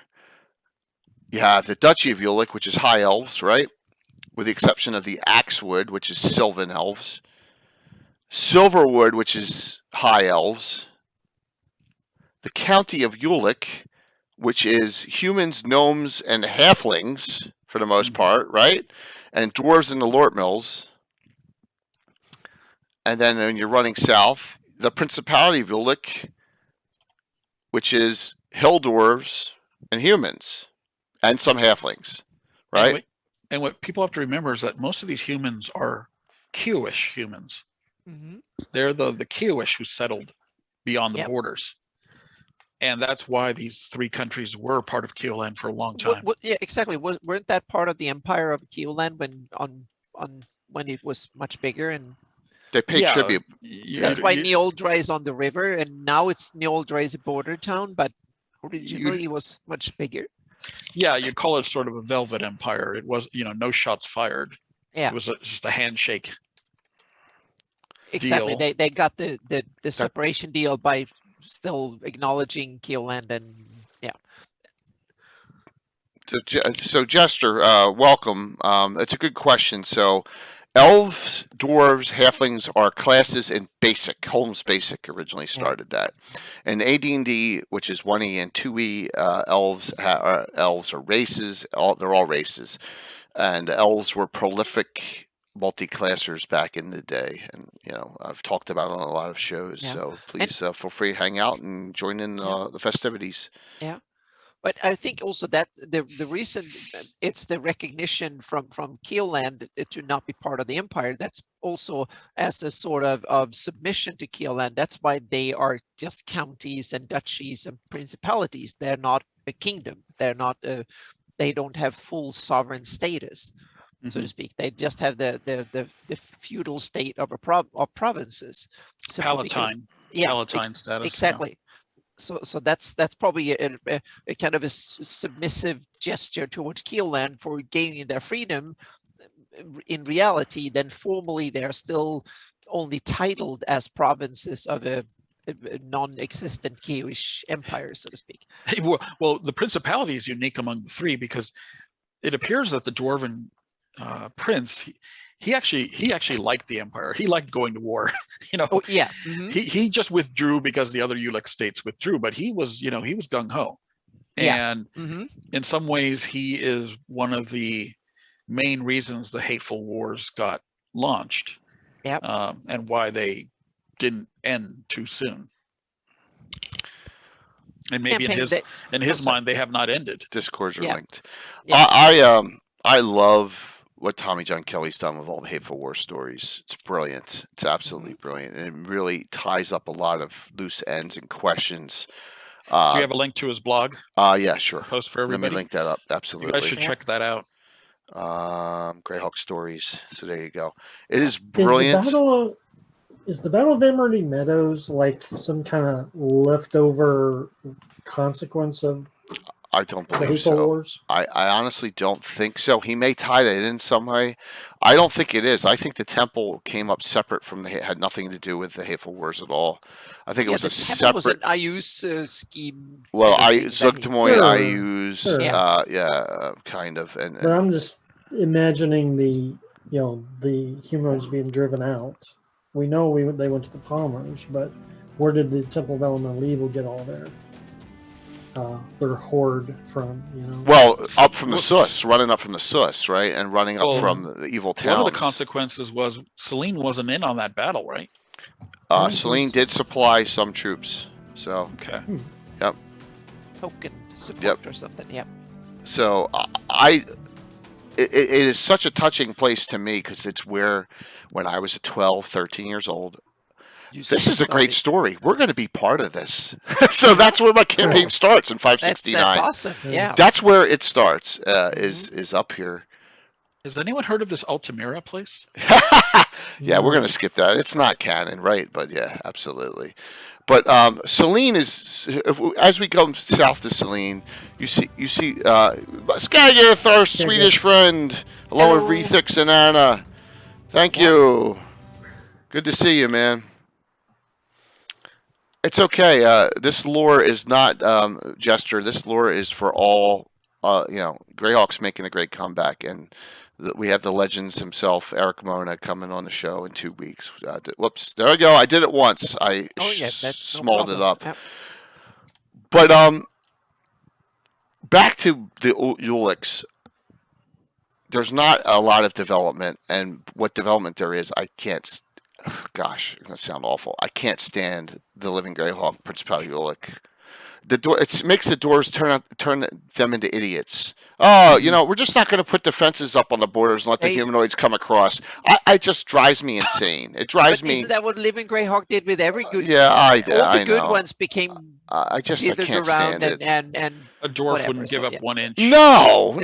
And I'm just so glad that my alternate reality is. Yeah. They're staring at Stoneheim grinding their teeth every day. Yeah, and in my campaign, I've actually the dwarves have retaken what little they lost, and also now they have done a deal. So the principality of Ulic is now the kingdom of Ulic, and they are the ones that kept the name Ulic. So and that was a deal that the Kayla's elves awesome. did with the dwarves, and said that the dwarves can get the title Ulic and they can get a full status, and then if they help to and the elves help to pay off Keolen to accept it, and so Selene now have the Elven realms. The other 2 Ulics are now provinces in a much larger Selene kingdom, and then the Ulic name went to the principality that is now the kingdom of Ulic. I can see that happening, and Yeah. that I kind of like that. Yeah, and parts of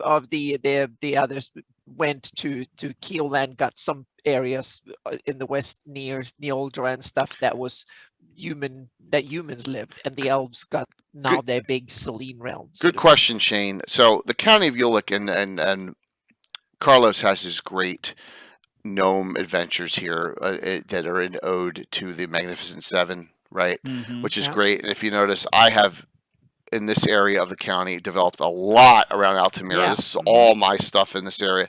It is barren, right? It is really, really the barren. county of Ulic is the most empty country in the so I'm Flanders, feeling basically. it. It's very, very empty. So there's enormous room for your own development in that area. Here's what's see Canadian. They'll see you tomorrow night. Here's what's weird about the county Ulic's got to be one of the most peaceful places on the whole map. Exactly, it has no squabbly neighbors. Well, I don't know. I think the Hateful Wars touched it. Yeah, but that was hundreds of years Present ago. day. Well, it was only 70 the years Sus, ago. well, the Sus borders it directly right here. I mean, and the Sus is Mhm. nasty, So Yeah, but they have Altamira to defend them. of course, but And what's that big pass that goes through? that is Druid's Defile. I mean, that's got to be a challenge.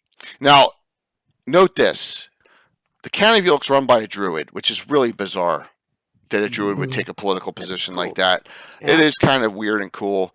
And it's kind of like my theory of why Altamira is left alone, because the Druid just doesn't care, right? Because that's what Druids do. They just, whatever happens, you're smoking weed and hanging out, The It's symbol is a unicorn.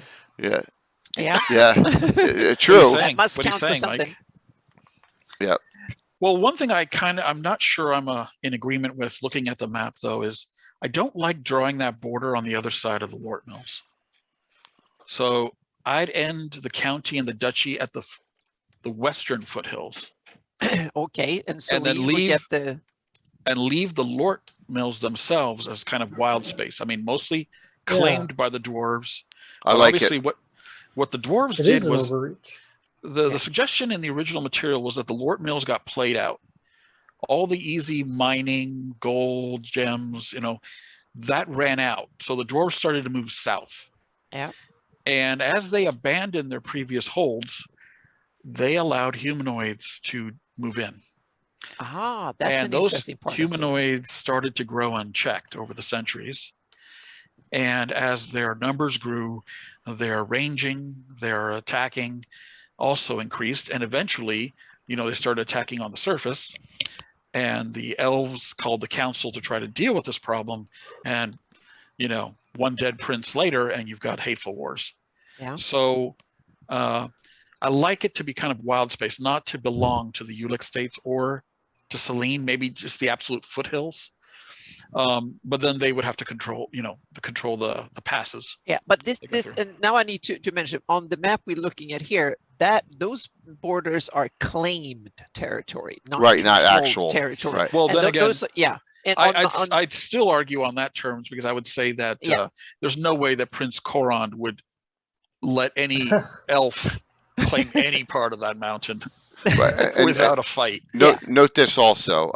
Yeah. We did prove the Carwood. Mike proved the Carwood is in Selene. yeah, so that needs, border needs that needs to to change slightly here. Yeah. We have that. and I yeah. think that the western bank of the Handmaiden there should be in Selene as well. So to Yeah, speak. and I think the function Because of a High Man place, Tower is in Selene Yeah. for me too. I think Yeah. the function of a place like Corewood, which just means Heartwood, is to give the elves a place to meet with other races I agree. Yeah.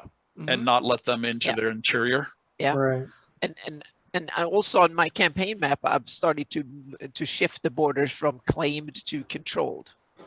So that way I shifted them because the control is what you're interested in the game, knowing where do they patrol, where could you be kind of interrupted by border guards and patrols and stuff. I mean, like that. the early Hateful Wars must have been quite a mess because you had dwarves, gnomes, and elves literally going into caves and driving these humanoids out. Yeah. Right. And then eventually the humanoid armies broke, and then they had to make a run for the sus. Well, it says they broke west and they got slaughtered. They broke east, they got slaughtered, and they broke the ones that broke this way, right? Made it to the Pomarge, which is now was dwarvish, held human and dwarvish, I guess, and now is all. Yeah. Hell, I mean, Altamira is at the center of the action. Right, and that's why we put it there. I mean, that's why we placed it there. Those humanoids were sucking on kumquats. Yeah. But what also can add it to all the confusion is that I bet that the dwarves, elves, and humans, they all three have different legal traditions and political traditions. So what is considered part of what realm is probably seen very different from a dwarf or an elf or a human. Or human, yeah. So note that the duchy is huge because it runs the entire length of the Silverwood because of the conjunction of the two rivers, right, on the other side, and runs all the way up. Yeah. And then runs all the way out here and then borders with the Grand March up here. And so it's a large area, and there's a lot of different counties and baronies put here in earldoms. But yeah, Duchy of Ulick had so much living Greyhawk stuff. Right, but the County of Ulick had none. Basically, we need to get for some reason. does anyone know who had Duchy of Ulick, what actual country or realm or state? Because I would love to get them on and talk about this. We know nothing about that era. Mike, do you have that list somewhere where you can see the? Sure. Do you know? Since you were a big one in that awesome. era, yeah. So I'd be interested. See what state? I'd love. That's one of the areas we'd love to get on people on. Mm-hmm. So, but that's high elves. So if you're talking about a realm for high elves, this is it. Yeah, but it's also a wonderful area to campaign. I love it. You have the elven realms. You have Sus Forest. You have Pomarsh, dwarves, humans. Yeah, it's great. I love it. I mean, I go. This is my backyard. And notice every Sunday night we're here. Alaska, Idaho, Oregon, Washington. Oh. Okay. Alaska, Idaho. Potpourri. Yeah. Georgia, according to Jason. All right. Oh, okay. Jason, you have any connections? Because you're in Florida, let me know. We need to reach out. Principality York was Florida and Puerto Rico. We don't need to talk about Principality York, though. I just want to stay away from it because I will have a coronary. It's like the Verbobank one. They're talking about the in the air conveyor belt, and I was like, what? Yeah, they have But I think it's interesting to read. It's like I'm reading through the Shieldland stories right now, and it's kind of interesting. They invent new gods and new whatever all over the place. Might as well. Yeah. All right, Gary. Keeland, Demi-Humans. Where are we going to start? Start north in the Axewood. Yep. Oh, I love the Axewood. Imri, Anna's character, and Sierra, Stella's character on Saturday night are both from the Axewood. There you go. Sylvan Elves. One's half, Lots one's of full. elves. Yep. And once the Axewood actually ran down through to the Silverwood, they were one big wood. And the humans started clearing, as they do in between. You see Nile draws there, and it's pretty wooded around it. So that's how it gained its name, because the human axes doing all that damage gave it its name. And then they basically had to make peace with the elves, and so they essentially have a barony on that corner. Half the Axewood is within Keoland and is a barony that at the moment is being ruled by half elf who's been there for like over 100 years. He's probably the oldest ruler in Keoland.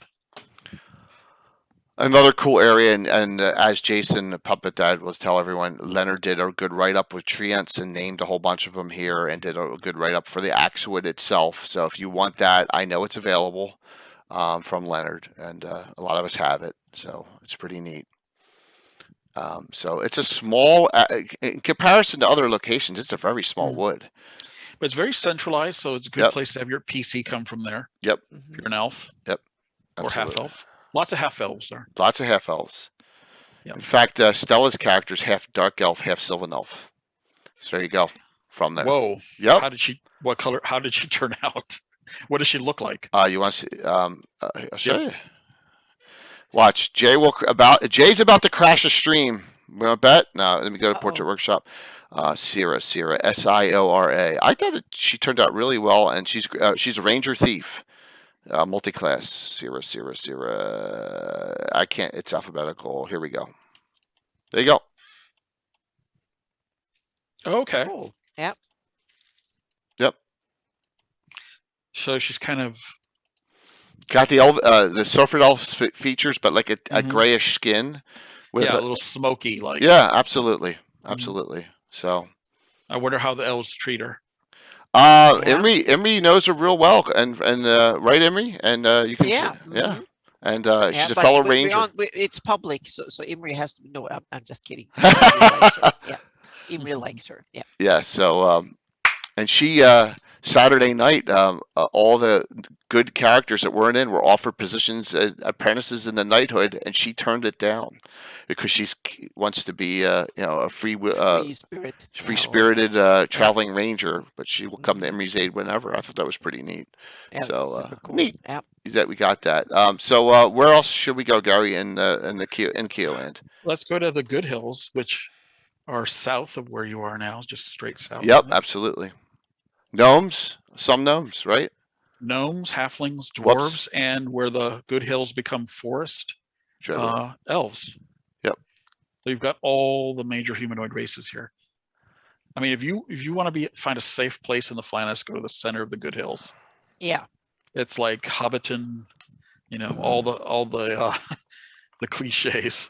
Yeah. Mm-hmm. Now they're quite wealthy. They're quite wealthy too. Look at the name of that. Gossel Grotto Fitz. Oh yeah. Oh my gosh. They're terrible. They're terrible names. Yeah. Now, is this all developed in Living Greyhawk? All these locations? Oh, yeah. Yeah. All right. Yep. But the baronies are stuff for Gary's article, correct, Anna? Yes. Okay. I think all the provinces, and then the capital is at Blacktop. Okay. Yep. The town of Blacktop. Yep. Very cool. So it's not that bad. It's only a few names that are bad, but lots of halflings here too. Yeah. Go ahead, Mike. What were you gonna say? I was going to say, so the Good Hills may be safe, but similarly to my argument about the County Ulick being safe, depending on your timeline, the only thing keeping the Good Hills safe is that river separating them from giants. Yes. The job. I'm working on. So do you see Jay move a little to the west on the Javan right there south of Flen? Yeah. There's a keep called Godakan Keep. Yep, right here. Yep. So we're working on a 50-page gazetteer of this keep, which is essentially there's a bridge here on the Javan, one of the few bridges on the Javan. And this place is built to fend off giants. Okay, you said we, so who's helping you? Is that secret? Well, we'll reveal that when we're ready. Okay. Yeah, awesome. I'm taking I'm Awesome. taking second authorship on that. Nice. I don't want to Very- speak too soon. No problem. Very cool. Yeah, the warriors who work out of that keep are known as the Giant Slayers. Nice. Cool. Yep. There you go, Jester. Now you're in. You're entered. Awesome. So that's awesome to know. So we will continue south to the Dreadwood. Yeah, surprisingly, they're not so surprising. There are not many humanoids in the Jotuns or Yeah. other spurs of the Crystal Mists. It's just not a safe place to be. Yep. Yeah, absolutely. I know that the Jotuns is where G1 takes place, right? Standing of the I Hill think Giant so. Sheath is right here. Yep, Yep. there it is. Yep. Mm-hmm. So And then we have to go Thank up you, to Armin. Geoff after we've been down to, but let's go down to the Dreadwood first. yeah, Geoff has got a lot of demi-humans Yeah. too. All right, so a very cool area here, and a lot of people Wanna- don't realize the Divide County of Salamore, where Saltmarsh is part of Keeland. It kind of is out on an island almost by itself. Yeah. That's right. Its isolation is natural. Yeah. But the Javon River is, very well trafficked, at least up to Krylor. So, there's people who go by there all the time, but it's fairly isolated from the kingdom. And the Dreadwood goes all the way to the sea, Yeah. and there's a lot of elves in the Dreadwood. The Dreadwood is home to the great druid of the Sheldamar Valley. So Yes. she rules the entire Sheldamar Valley. Mhm. Great or grand? I thought it was Great. okay. Great is 14th. Grand is the world spanning Exactly. druid, Okay. Yep. Okay. and great rules vast regions. So Had the Sheldamar Valley is one. Mhm. I would say that the Great Kingdom has a great druid, probably in the Grand Vesvi Forest. has one. Yeah, you have the And the old- Vesby probably has the third great Yeah. druid of the entire Flannis. I don't think there are more. Oh yeah, there are several more. Not in the Flannis, I think. Anna. Okay. Well, We listen. have to. Yeah, you need to come on next. next week to talk about it. You got to come on every weekend. So, all right, let's plug it now. Yep. While we're here. So, Yeah, we- because here's the argument next week: the Flan, Druidism, and the Old Faith. Oh no! Yep. That's that is you need to next. come on That's for that next so we can Wednesday. have that discussion because it's kind of interesting. I didn't know the wood chipper was on. No, Great. I flew but right into it. I'm actually basing it on the That's next Greyhawk week, Wednesday. wiki, and Gary talked about it in the Gord books too, Mhm. to some Yeah, degree. Yeah. there's definitely a lot of lore to mine on Mhm. those. Yeah. Yeah, so there you go. That'll be an awesome one, and that'll be the Yeah. week before we get Eric and Eric Yeah, and the and crew. Gary, you need to come on for that one too because I have some interesting theories I need to. Well, I run by like you and I see. like your ideas on the dark druids. Yeah. Yeah. It's awesome. Yep. So, if we the Dreadwood is it Sylvan? So it has this fear-inspiring name, but actually half that wood is pretty safe. I mean, it's ruled Yeah. by elves, Yeah. largely in the eastern side and the northern side. Mike will try and get there. And I think it's mostly there's a lot of Grugrak.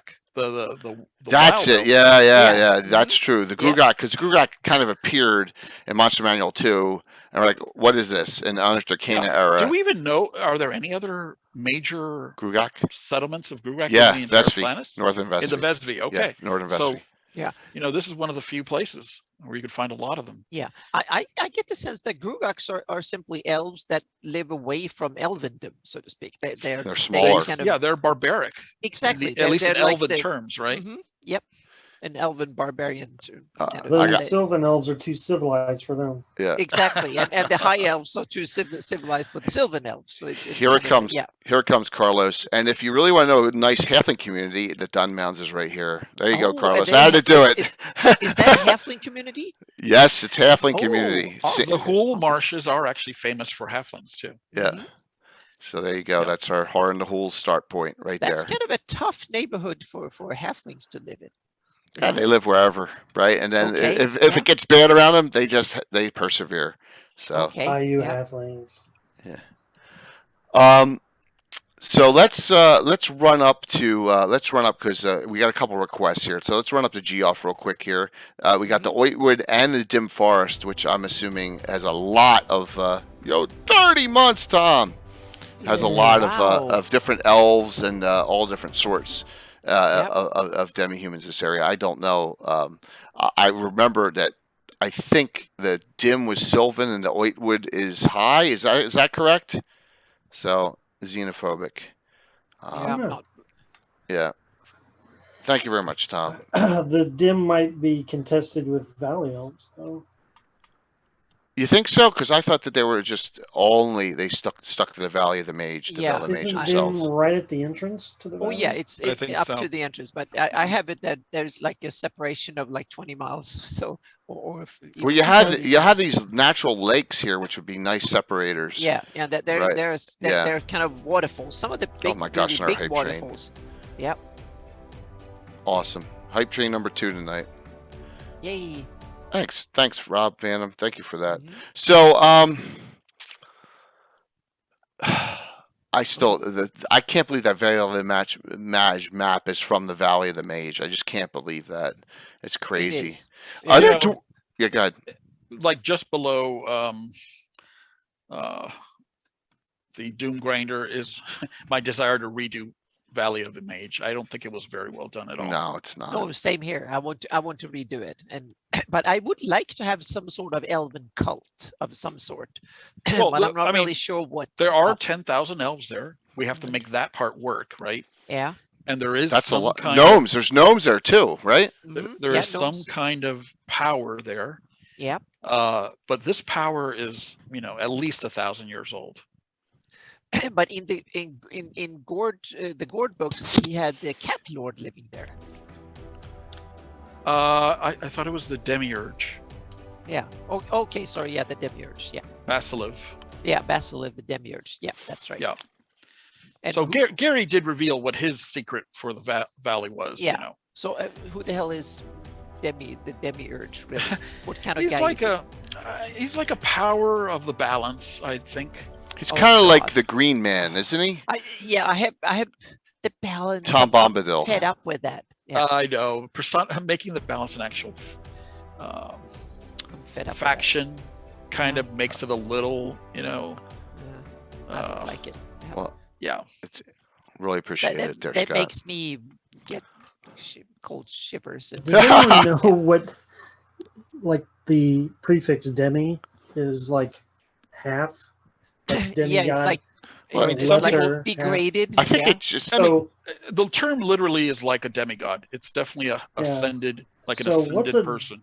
demiurge, is that half an urge? Yeah, lesser a half an urge, you know? urge. Yeah, mhm. A Yeah. demiurge. It's a is demiurge. I think Yeah. it's one of these cool titles that Gary just invented. It's like a quad. No. It's a real. It's a real English term. Oh, It's a okay. it's a Yeah, real word. it is. Thanks, Kayla. So it's a title you would apply to someone who exceeds like the normal bounds of Uh-huh. humanity. Okay. You could Yeah. say, "Oh, wow, Einstein was a demiurge in science." Philosophy, according to Mystery Cycle. Okay. Yeah. Yeah, but the usage here suggests that he's almost like a Tom Bombadil-like figure for Greyhawk. Mhm. That Gygax wanted to have this very mysterious guy who had Oh gosh. powers Hey, that Tom Bombadil, Tom were Bombadillo. defined. Oh no, I'm singing that stupid song. I'm so glad that they kind of Oh just gosh, had Kayla. homage in the Lord of the Rings movie and didn't But really it does depict does like that. fit with his ideas of the balance. I mean, it's a very Gnostic thing. Oh yeah. The Mhm. idea of good and evil being Yeah. balanced, and so that's a very Gygaxian thing, and you don't really have to go in that direction to still I'm have glad. Yeah. I mean, this should be a mystery that when the migrants started to explore this valley, they were not able to go in that valley. So Yeah, and it's so was- isolated, so it Mhm. makes perfect sense for it to. That's why I depicted it like that on the map. So And- it really is isolated. The question is, do the valley elves, so if we're talking demi-humans now again, are the valley elves like his Praetorian Guard, Yeah. or is it reversed? Is he a servant of them? Is he like their protector? Yeah. It's not Maybe. clear. That Well, what I module. want to know Yeah. is how the Valley of the Mage and all that goes with it works with Vecna. Yeah, so back I in would the day. say that this was a valley that even Vecna couldn't get into. Mhm. That's how powerful its Yeah. residents were. Yeah. So if you see that map I drew of Vecna's Whispered Empire, or Shattered, Spidered Throne, I don't give him the Valley of the Mage. So It's yeah, but I totally agree. I think that's a good idea. But interesting thing is, Vecna's throne was the spidered throne. yeah, interesting. We never Yeah, get an explanation for what that exactly. means. To me, it's so lolthy and drow that it's kind of yeah. Or was that just the appearance of it? Was it very That might be. web-like? You Yeah. know, Yeah. It but might have the had tentacles or something out, or yeah. All right. but the will someone in the audience wake up Puppet Dad? I think he fainted. We're talking about Vecna. Yeah. So I think the idea is that he is the first Lich. You know, he is the Mhm. first Lich. So That's what I love to have him as. I mean, if I were doing that task in 1990 to write this module, the Hand and Eye are cool when Vecna is dead and gone. When you bring him back, the Hand and Eye are no longer cool. So yeah, you're my right. temptation would be to leave him as this mysterious figure, but continue the legacy. You know, Yeah. it is already a cool idea that when you attach the hand and the eye to yourself, you eventually become Vecna. Yeah. And I think that's all we needed, was Yeah. to Vecna lives would be, someone acquired both artifacts, used them, and is becoming a menace in the Flannis. Yeah. And So- that can happen occasionally. Every time someone does that, then the problem comes back, and then you reclaim the relics and hide them in different places, and then someone grabs them again, and it starts over again. I think And it that's starts great. over again. Yeah. I mean, Sam Wise on Cannon Fire has this history he and I discussed where the idea was that the Hand and Eye would appear in cycles of about 150 years in different places in the Flannis. Yeah. And one of them was this Paladin King who was a Fulton out in Dimri, and he wore the Hand and Eye, and of course he becomes a tyrant. And that founds that Dimri state of lawful evil Fultons, and Yeah. I like it. and then there's a guy who Vecna 2 that rises in the Pomage before High Port is even founded. And then the final guy is the guy that's in Vecna Libs who destroys the Circle of Eight in a couple of rounds of God knows what. So Circle of Eight is the dumbest organization in the world. They get destroyed. The Falcon destroys them. I mean, come on. I'm sorry. They're everybody's first level party. Yeah. Yeah, it's crazy. Yeah. You would think that these wizards, I mean, first of all, they would never all go into something together. I mean, but then they would be buffed out of their minds with spells. Yeah, but and contingencies. Yeah. But that wouldn't be a fun story, apparently. So yeah. Rich, the Slow Lich got his butt kicked on Saturday night, his/hers, and I tricked him too. He/she went into another body and then cast Death Spell and messed it up, and it fizzled. You only got one person to make a save. It was stupid, but hey. So we had a request on the Rakers and the Lofty Hills and this area with Dwarves. Yep. So I wanted to hit this area before we started doing shout outs and stuff. What can you tell us about Dwarves of the Loft Hills and the Rakers? We have these clan holds here. They are too Hawaiian for me in names, a little bit too Hawaiian. They're Ukamanini or Ukanane. To me, it's a little bit too Hawaiian. So yeah. But was this Hawaii for? I think it was. Yeah. We did cover ID a little bit. Yes, we did, Tim. I know. I'm not sure if you were on at the time. And ID, we did cover that. So see, Coma. Yeah, I like him, Coma. Yeah. So that's Anna's. You can slap Anna on that one. So yes, Coma. I like the idea to have the realms there. I think makes. I might as well sense. do a shout out for everyone. Wait for La Kafka Group, led by Puppet Dad's editing, to release a module never before seen by Len Lakofka. Yes, in this area. Very soon. Very soon. Taking place in Laakil, right here. Yep. Right. So there is definitely canon here. I mean, in the original 83 guide, it says there are dwarves. Yep. In the mountains next to Radek, and plenty of them apparently. Yeah. So they are probably what kept Radek from being the same victim that the Bone March became to the humanoids of the Rakers. And see, I know I know Mike's probably going to start his campaign out here where Cabot's Crow is getting put near Devon Meek, I believe is where Carlos wanted to put it. So you have a lot of opportunities for a lot of dwarf player characters and a lot of dwarf activity in this area. Loftwood, elves in Loftwood and elves in the Timberway Forest at all go in each direction. Do I we don't know? think there's a lot. I don't Not a think there's lot, but some. Okay, you could have them come from Yeah, there. and I so. put some snow elves up in the Griffs and the Okay, Korusks. Ooh. Yeah. very cool, very cool. So there you go, Mike. Hopefully that helps you out. Did we miss any? I mean, I know we missed some places, but we've kind of covered a lot Yeah. of areas tonight in this map, this wonderful, wonderful map. And there's always Well, I mean, go down at the intersection of the Crystal Mist and the Soul Hulks. Yep. All right. So the middle of this massive mountain range is supposed to be the original dominant dwarven kingdom. Okay. Where the axe of the Hey. Dwarvish lords was forged. Oh. I Okay. didn't know that. Yeah, I and did those not know that artifacts either. associated with that. So apparently, this was their high king, their high kingdom, and it was lost to the wars between the Sul and the Baklunish. They're like collateral damage. Is that in Skip Williams' black bordered book, Axe of the Dwarvish Lords? Is that where that comes from, Gary, or does that come from other sources? I think he does suggest that it could be placed in the world of Greyhawk. I don't know where he decided to do that, but okay. That mostly comes from, I think, the Greyhawk hardcover. Okay. In conjunction with the lore on the Axe of the Dwarvish Lords. Very cool. Yeah, because there is a lot of discussion on that. Yeah, so I did not know that. Another interesting factoid. Yep. No demi-human realms that we know of in Baklunish country. I was just going to say that. Do you know any? I don't know any. None. So, yeah. What is up here? What is this here? This. Well, Mike, are there any dwarves in those Ool Highlands on either side? No realms. They're in the middle of the Yatils but they are more on the Pearland side. But they have a tunnel that was a living. What about Ket, the Bramblewood? I mean, that is. I know. I know that Rich says it's not Baklunish, right? So. Well, Ket is kind of borderland when it comes to culture and stuff. I guess it's like Turkey. I'm sorry. Let me rephrase that. Endicarus does not say it's.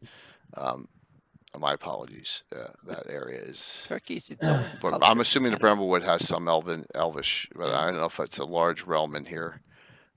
Yeah, not a kingdom that we know of, but I think they're definitely elves. Okay, all right. But yeah, the Baklunish lands, it's mostly human, right? Or orc, right? There's a lot of orcs in Zeef, correct?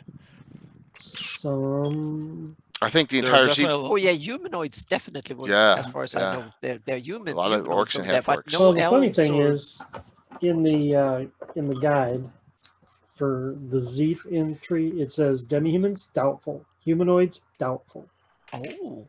So later published stuff changes that. Well, everything about the Baklunish states could be a, Oridian misinterpretation or. Yeah. And that's a great thing, Armin. We don't know everything, and it's left to our interpretation, because even if it's canon or published source, that doesn't mean you have to have it that way.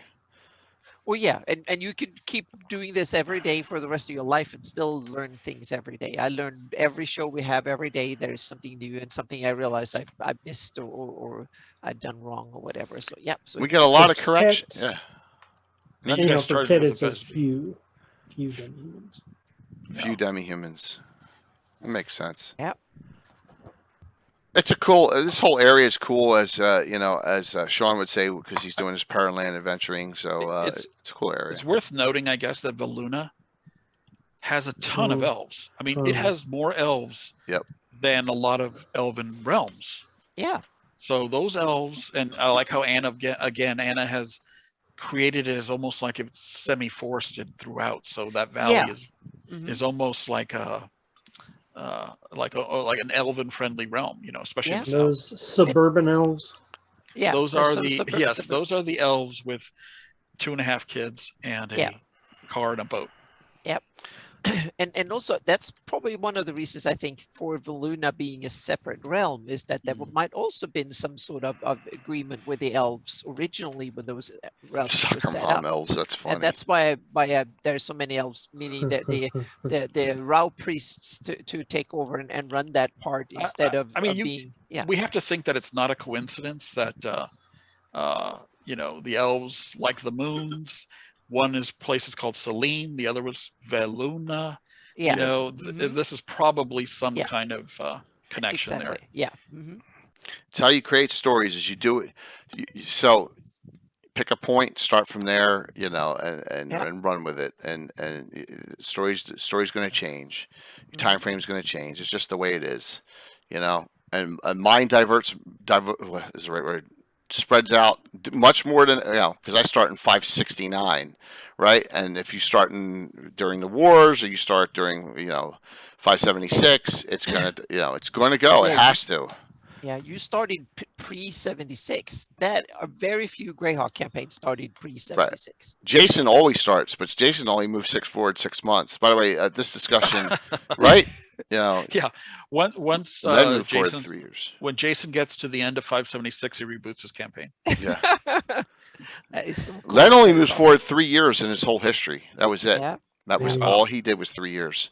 Yeah. And that's it. So, hey, Carlos, we'll see you. Thank you so very much, man. Carlos. Yep. Everyone, check out Castle Entertainment. Absolutely. Yep. And here, I'll there. The link to Castle Entertainment's modules is right there on that Horn Hole shout out. So, I love the archaically of Voluna. It's not. I don't think it's utilized as much. It's a powerful nation, right? It really is. I never joined them with Furiundi. I just kept them separate. I haven't rejoined them with Furiundi, but it's a major crossroads, so a lot of stuff has to happen. Yeah. In Voluna, but it wasn't touched by the wars as much as Furiundi was, and no, exactly. They kept one of the jousters, Holden Caulfield was Tom's character. It was from Voluna. He's actually playing in tomorrow night's adventure. So there you go. The Cavalier who lost, Tom's character who lost in the first round is his character that we always planned to play that character into one of the groups, and now he'll be using that character from Voluna tomorrow night. So there you go. Trying to always tie stuff in. This was fun. Silly question. Is Dark Elves and Duergar and Deep Gnomes, are they demi-human? Yes. Absolutely.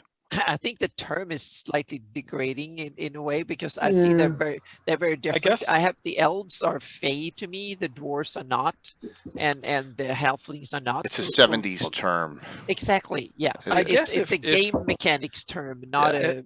Yeah. So long as those races remain sub races of elf, dwarf, and gnome, I think they are. Yeah. So I've been struggling to figure out what's demi-human and what's humanoid, and at first I was like, well, maybe it's alignment based. No.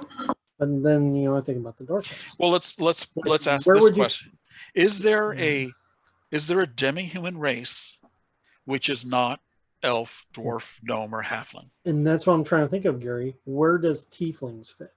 They don't. They don't fit. Greyhawk, get the F out of here. Thank you. What about the Arakocras, those flying? Arakocras are really not demi-humans. But they're allied with them. I'm going to go with tieflings because tieflings can be human. They're cambions. The cambions are aludemons. Exactly, they're just different demons. They're humans. So in Greyhawk, they're called cambions. They're not demi-humans. So they're not humanoid or demi-human. No, they're cambions. They're cambions. And that's what they were called. In Greyhawk, they will be called cambions. Yeah. Yeah. Cambions. Very rare. I use cambion. Technically, I use as a tiefling. Yeah, exactly. He's a tiefling. Yeah. The name is so silly. Yeah. Let it not. Cambion. No, but isn't it awesome if the enemies of Ayus will call him the half-orcs are demi-humans. I think that's awesome to half-ogres are demi-humans.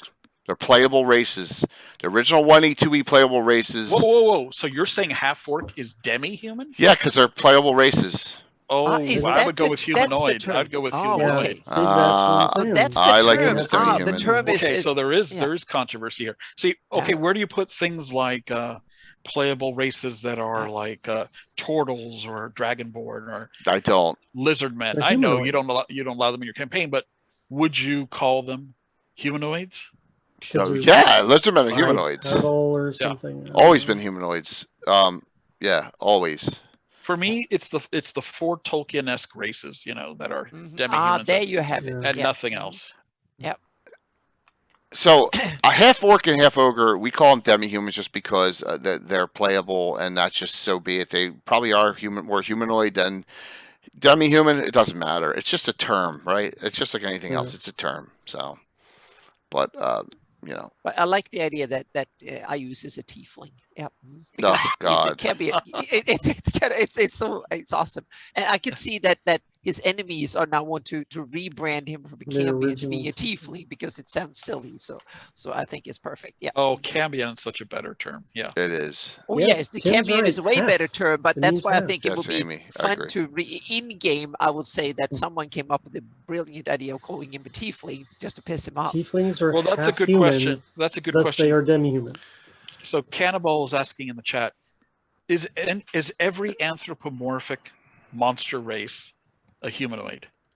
So are Humanoids Yes. are Thrycreen humanoids? No, humans are but humanoids. you get ranger bonus. Rangers get ranger bonus base against They have King. more limbs than Yeah, it's just because they can stand up, right? So just because they're 6 foot tall and stand up like we do, they may not even be humanoids. Right.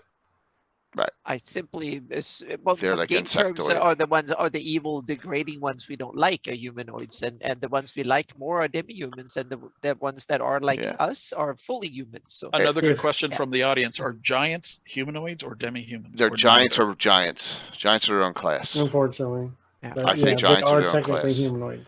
And to me, it's interesting to see that every edition of D&D, and I include others like Pathfinder and CNC and others in this, they have reclassified monsters slightly differently in Yeah. every edition, which have led to a lot of confusion. I still Mega like the humans. 3.5 classification the most, because that was the one that someone actually tried to make sense of it, and both from game terms and some sort of biology, and then they kind of simplified it, which make it less sense. Well, I've got the three of you here. Someone asked me last week, do the Darrow have a known kingdom in the Flannis? Does anybody know the answer to that? Yes, it's called a Doom Grinder. Yeah, No, pretty much. no, Pretty much. Is that a kingdom? no. No, I don't think it's It was a not joke. recognized by Well, them. it's I was Durr, gonna not say it's not Durgar, recognized- right? Yeah, Yeah. but don't they have one under the what is it? What about Lost Legions or City? Who's in something the like Lost that? City? Aren't there? Is there? I thought there was Darrow in the Lost City. I think there might be, yeah. Yeah. The Stark Mounts, isn't that Darrow's under No, there? I don't think Okay, so. I okay. don't think so. There are a lot of gnomes then, but yeah. Well, if anyone out there knows, save it. Yeah. And tell us next Well, week. Darrow already Underdark. We're talking about known. Yeah. Yeah, we know they're all over. They're all over the Underdark, but do they actually have a homeland, a realm, a capital? Yeah, I this don't have think gone so. off the I rails thought Lost in City. Was, awesome ways. Yeah. But it's cool. I mean, this is a lot of food for thought there. I mean, like you Yeah. said, call them what you want. Mhm. Just as long as it's not. It's a game, right? It's Exactly. Yeah, that's the- generalizations are Yeah. used a lot, and So here, final question, I guess, for you guys: Mhm.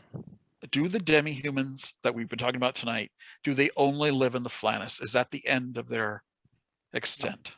I think they live in other places too. You would have them on other places of Earth. Yeah, definitely. Yeah. I like that. Mhm. In some ways, more than humans. In some ways. Oh, Yeah. okay. Yeah, because they are more Nope. especially the elves that are more magical, so to speak, that they are Fae. So I have them simply coming where there's strong connection to the Feywild, and that could be any area that fits them geographically, so to speak. Okay, one more question. Wait. I want to answer that. I'm going to answer Oh, it. yeah. I'm going to answer it Eric Mona style. Uh-oh. I don't care about anything outside the Flannis. Didn't he? Oh, He said that, that's right? a good one. Yeah, The Flannis itself, this area is enough Yeah. for me for my lifetime. Oh yeah, I don't want to cop out like that, but Yeah. I'm interested in Fireland because Carlos has done so much work on it. But beyond that, Skip just scrawled on the map. Actually, Yeah, that go would be ahead. an What was your... interesting question. Well, we still had Carlos here. If there's any humanoids or demi-humans on Oh, yeah. Fireland. Oh, I think there are. I think there are. Yeah. Yes. Okay. Rennie, demi-humans or humanoids? Or I would neither? have them humans. Human. No, I would have no, them no, humans. no. They're obviously not humans. Okay.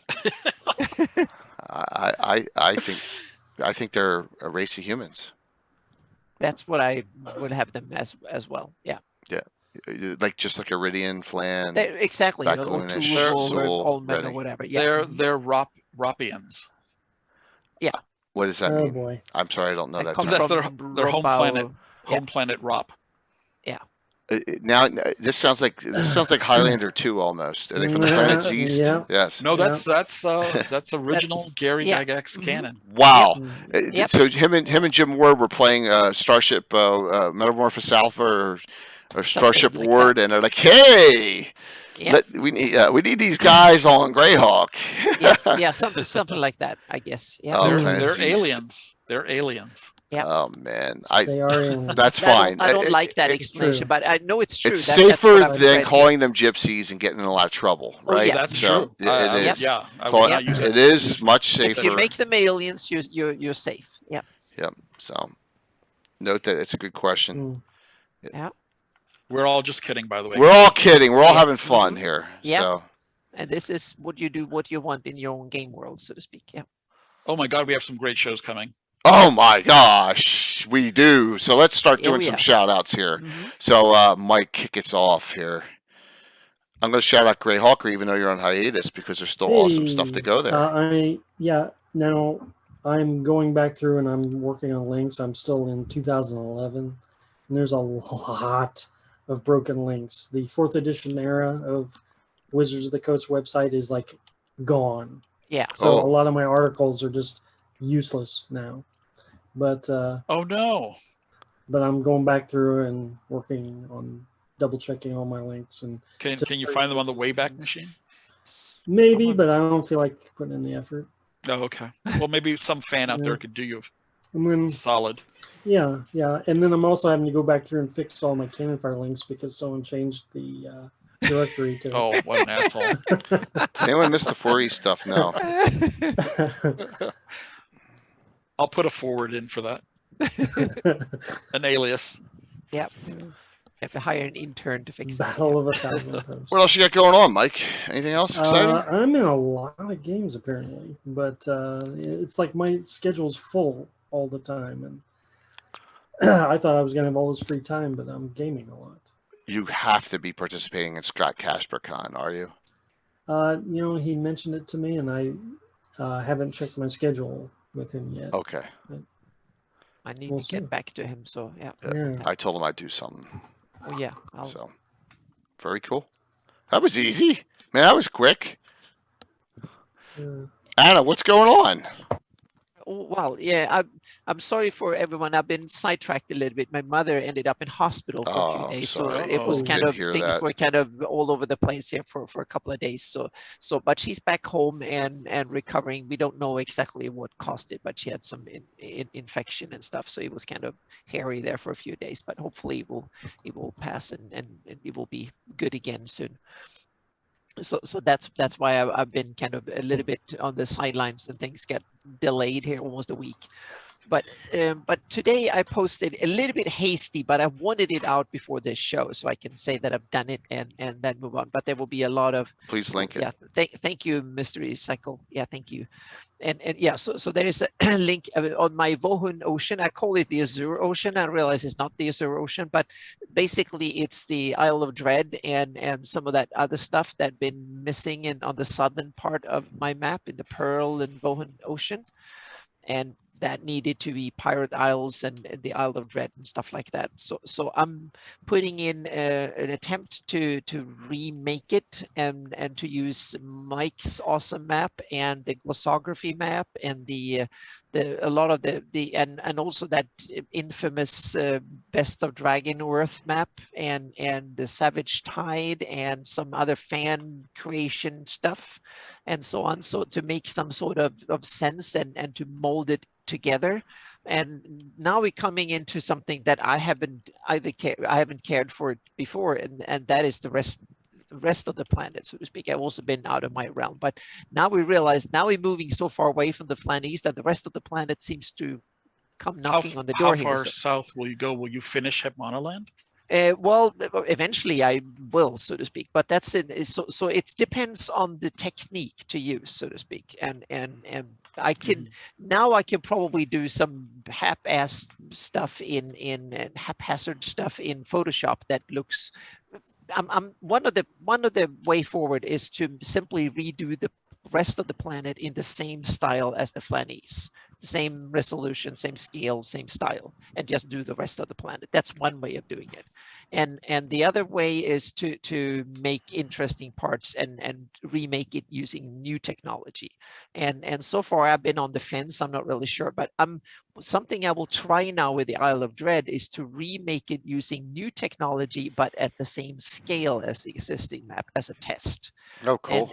And see if that works out really well, then damn, that might be a way forward to fairly quickly do it. But the problem is that it's an area, as soon as you move away from the Flannies, everything becomes very kind of open and to interpretation. There's so little information and there's so many ideas. And when I've Googled it and collected fan creations and stuff over the years, I've seen 10, 15 awesome, but very different stuff. So I have to state right away that I only want to provide the canvas. I'm not going to put labels like Zindia or Greish or whatever. I think that's smart. Yeah. Yeah. So it will be the canvas only. That's the thing. So the goal, when I move, because eventually I will one way or the other, but my goal with doing the rest of the planet and areas outside of the Flannies will be to provide the canvas, the terrain only for people to put whatever empires and ideas they have on it. Because you'll be putting thought into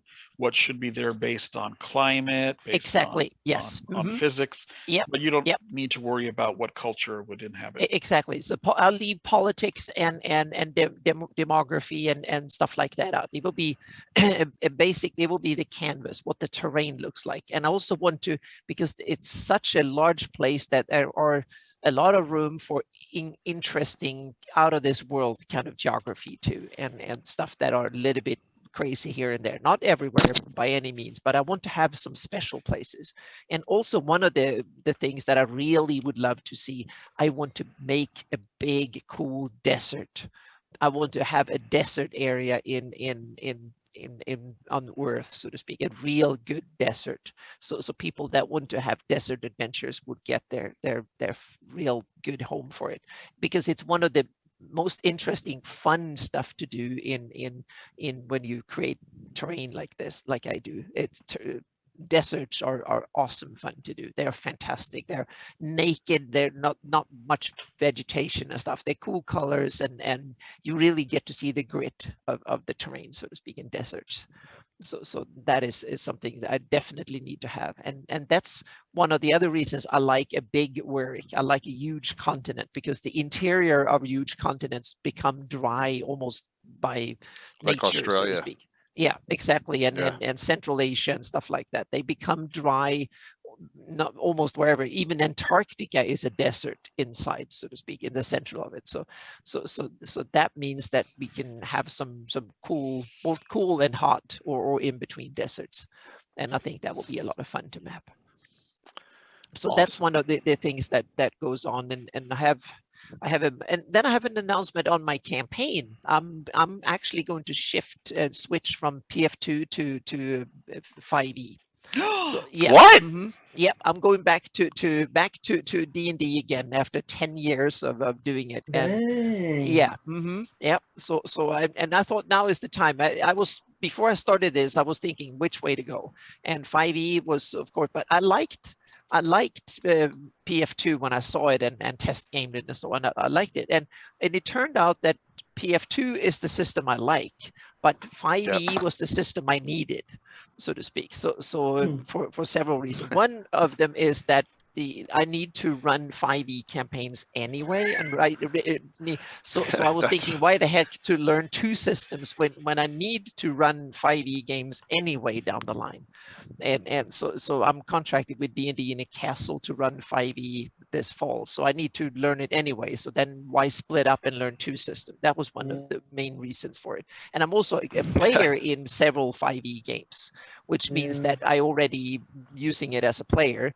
And then thirdly, and a very important point, especially these days when you play online a lot, the online tools for 5e, the support when it comes to digital tools for 5e is simply better than all the other game systems combined. Makes sense. Yeah, makes other editions jealous. Exactly. So I realized that why do I have to sit and do a whole lot of stuff when I can just use 5e and someone else have already done it and I can just purchase it or it's available for free.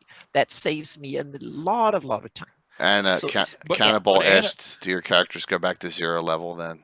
No, they don't. They will awesome. be first level. Yeah, but it's a perfect question. Yeah. So Anna, will be, you play so much in Jay's games. Why don't you just go to 1.5e? No. Because there aren't those tools available. Yeah, and I don't exactly. That's one of the, and also 5e is in many ways the best of D&D edition, so to speak. So if 3.5 doesn't have so for a lot of reasons, meaning 5e is now the standard D&D edition that is run by so many. So I just have to realize that there is a strength in numbers and network effects and all that. So yeah. Matt's not in the cards, unfortunately, for North Texas. Yeah, I mean, Anna can play 1E, 2E all she wants because I run it all and take care of it all. And exactly. When Jay runs, it doesn't matter what edition is because he's giving such a good service as a DM, so you don't have to worry about it. He just tells you what you can do and what you can't do. So that works out. So that is, and there will be a bunch of more. I'm working on so many things that are halfway through when it comes to.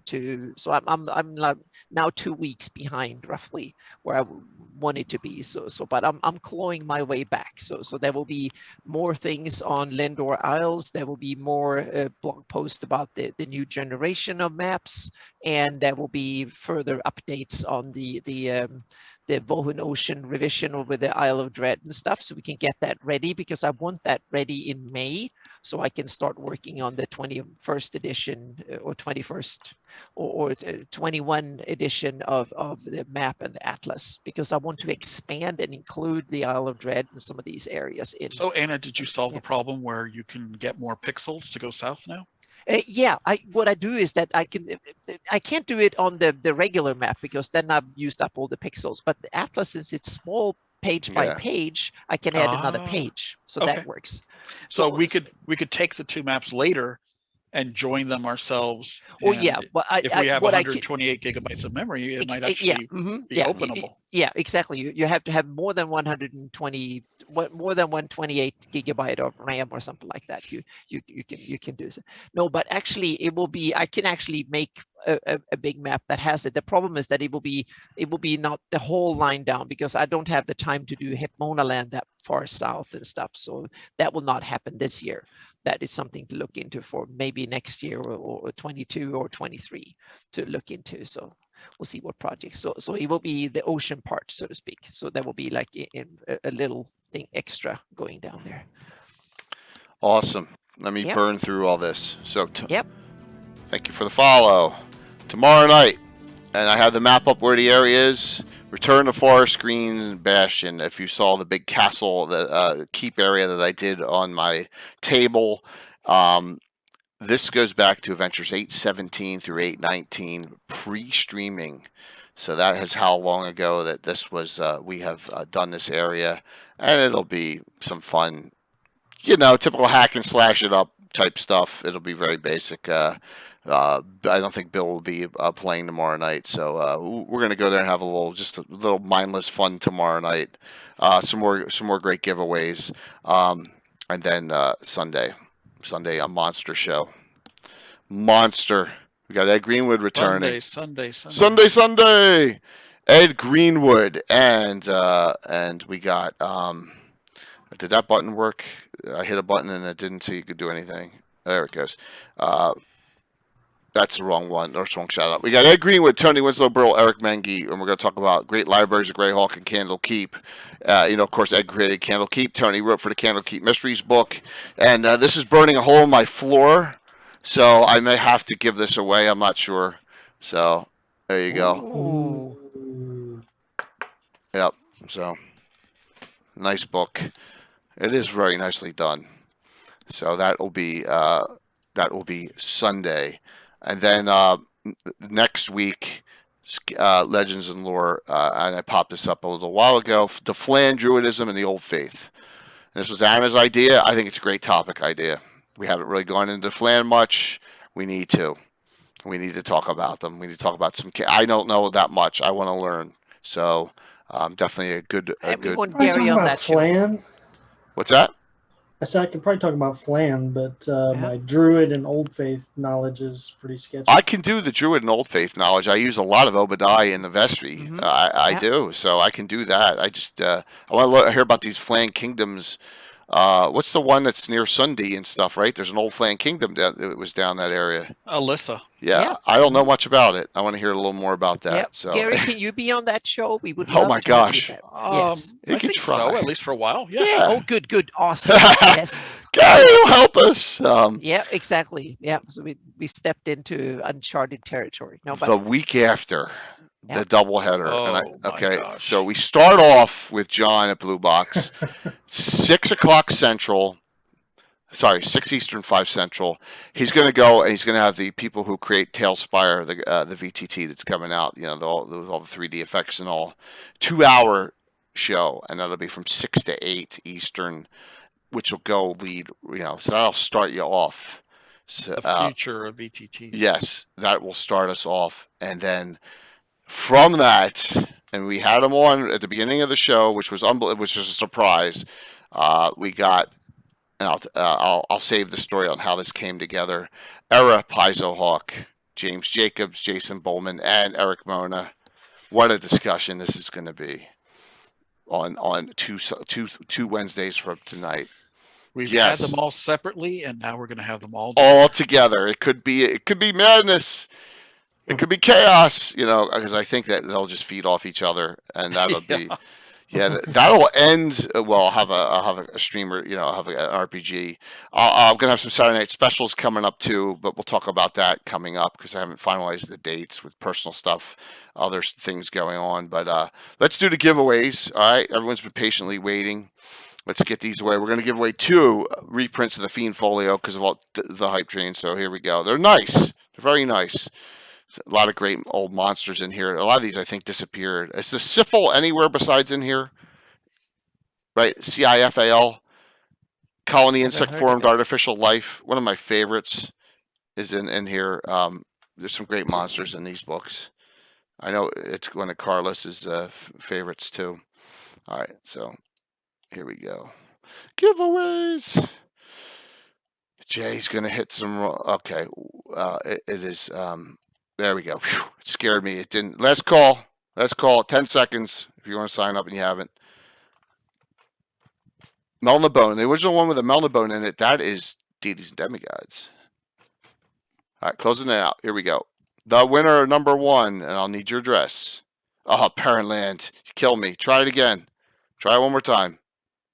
Just make sure, Parentland. Go ahead. Hit it again. Hit exclamation drawing one more time. 5.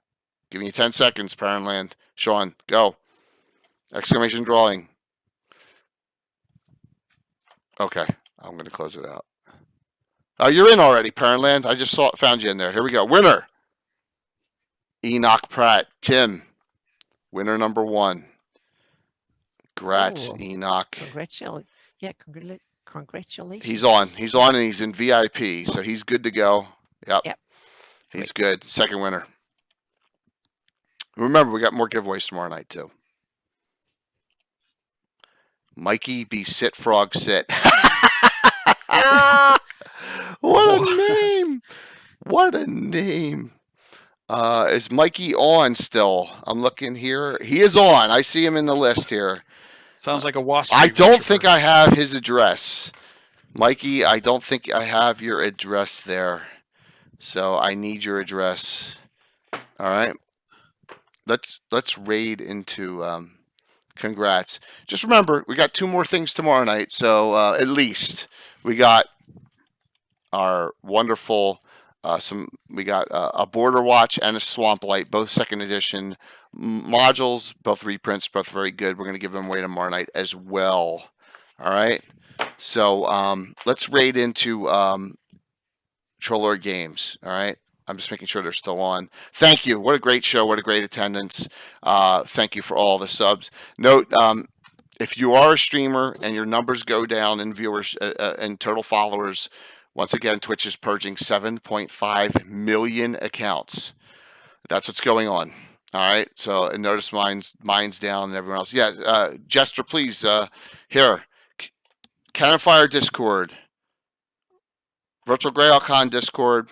If you want the Greyhawk Online Discord, go to the Greyhawk Online page on the webs. Yeah, just go to Greyhawk Online. It's on the front page of Greyhawk Online, their Discord as well. Yeah, that's what it's all about. So hopefully Jay hits the right button here, and we'll see. Let's raid into Troller Games. Okay. All right, give me a sec here. Let me set it up. Dun dun dun dun dun dun. That could be DM Samuel. Yes. That's why yes, absolutely.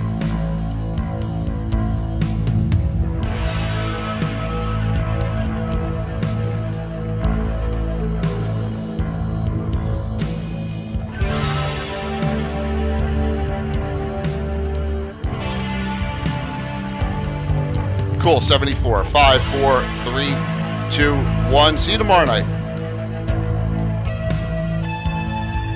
Let's hope it worked. Good.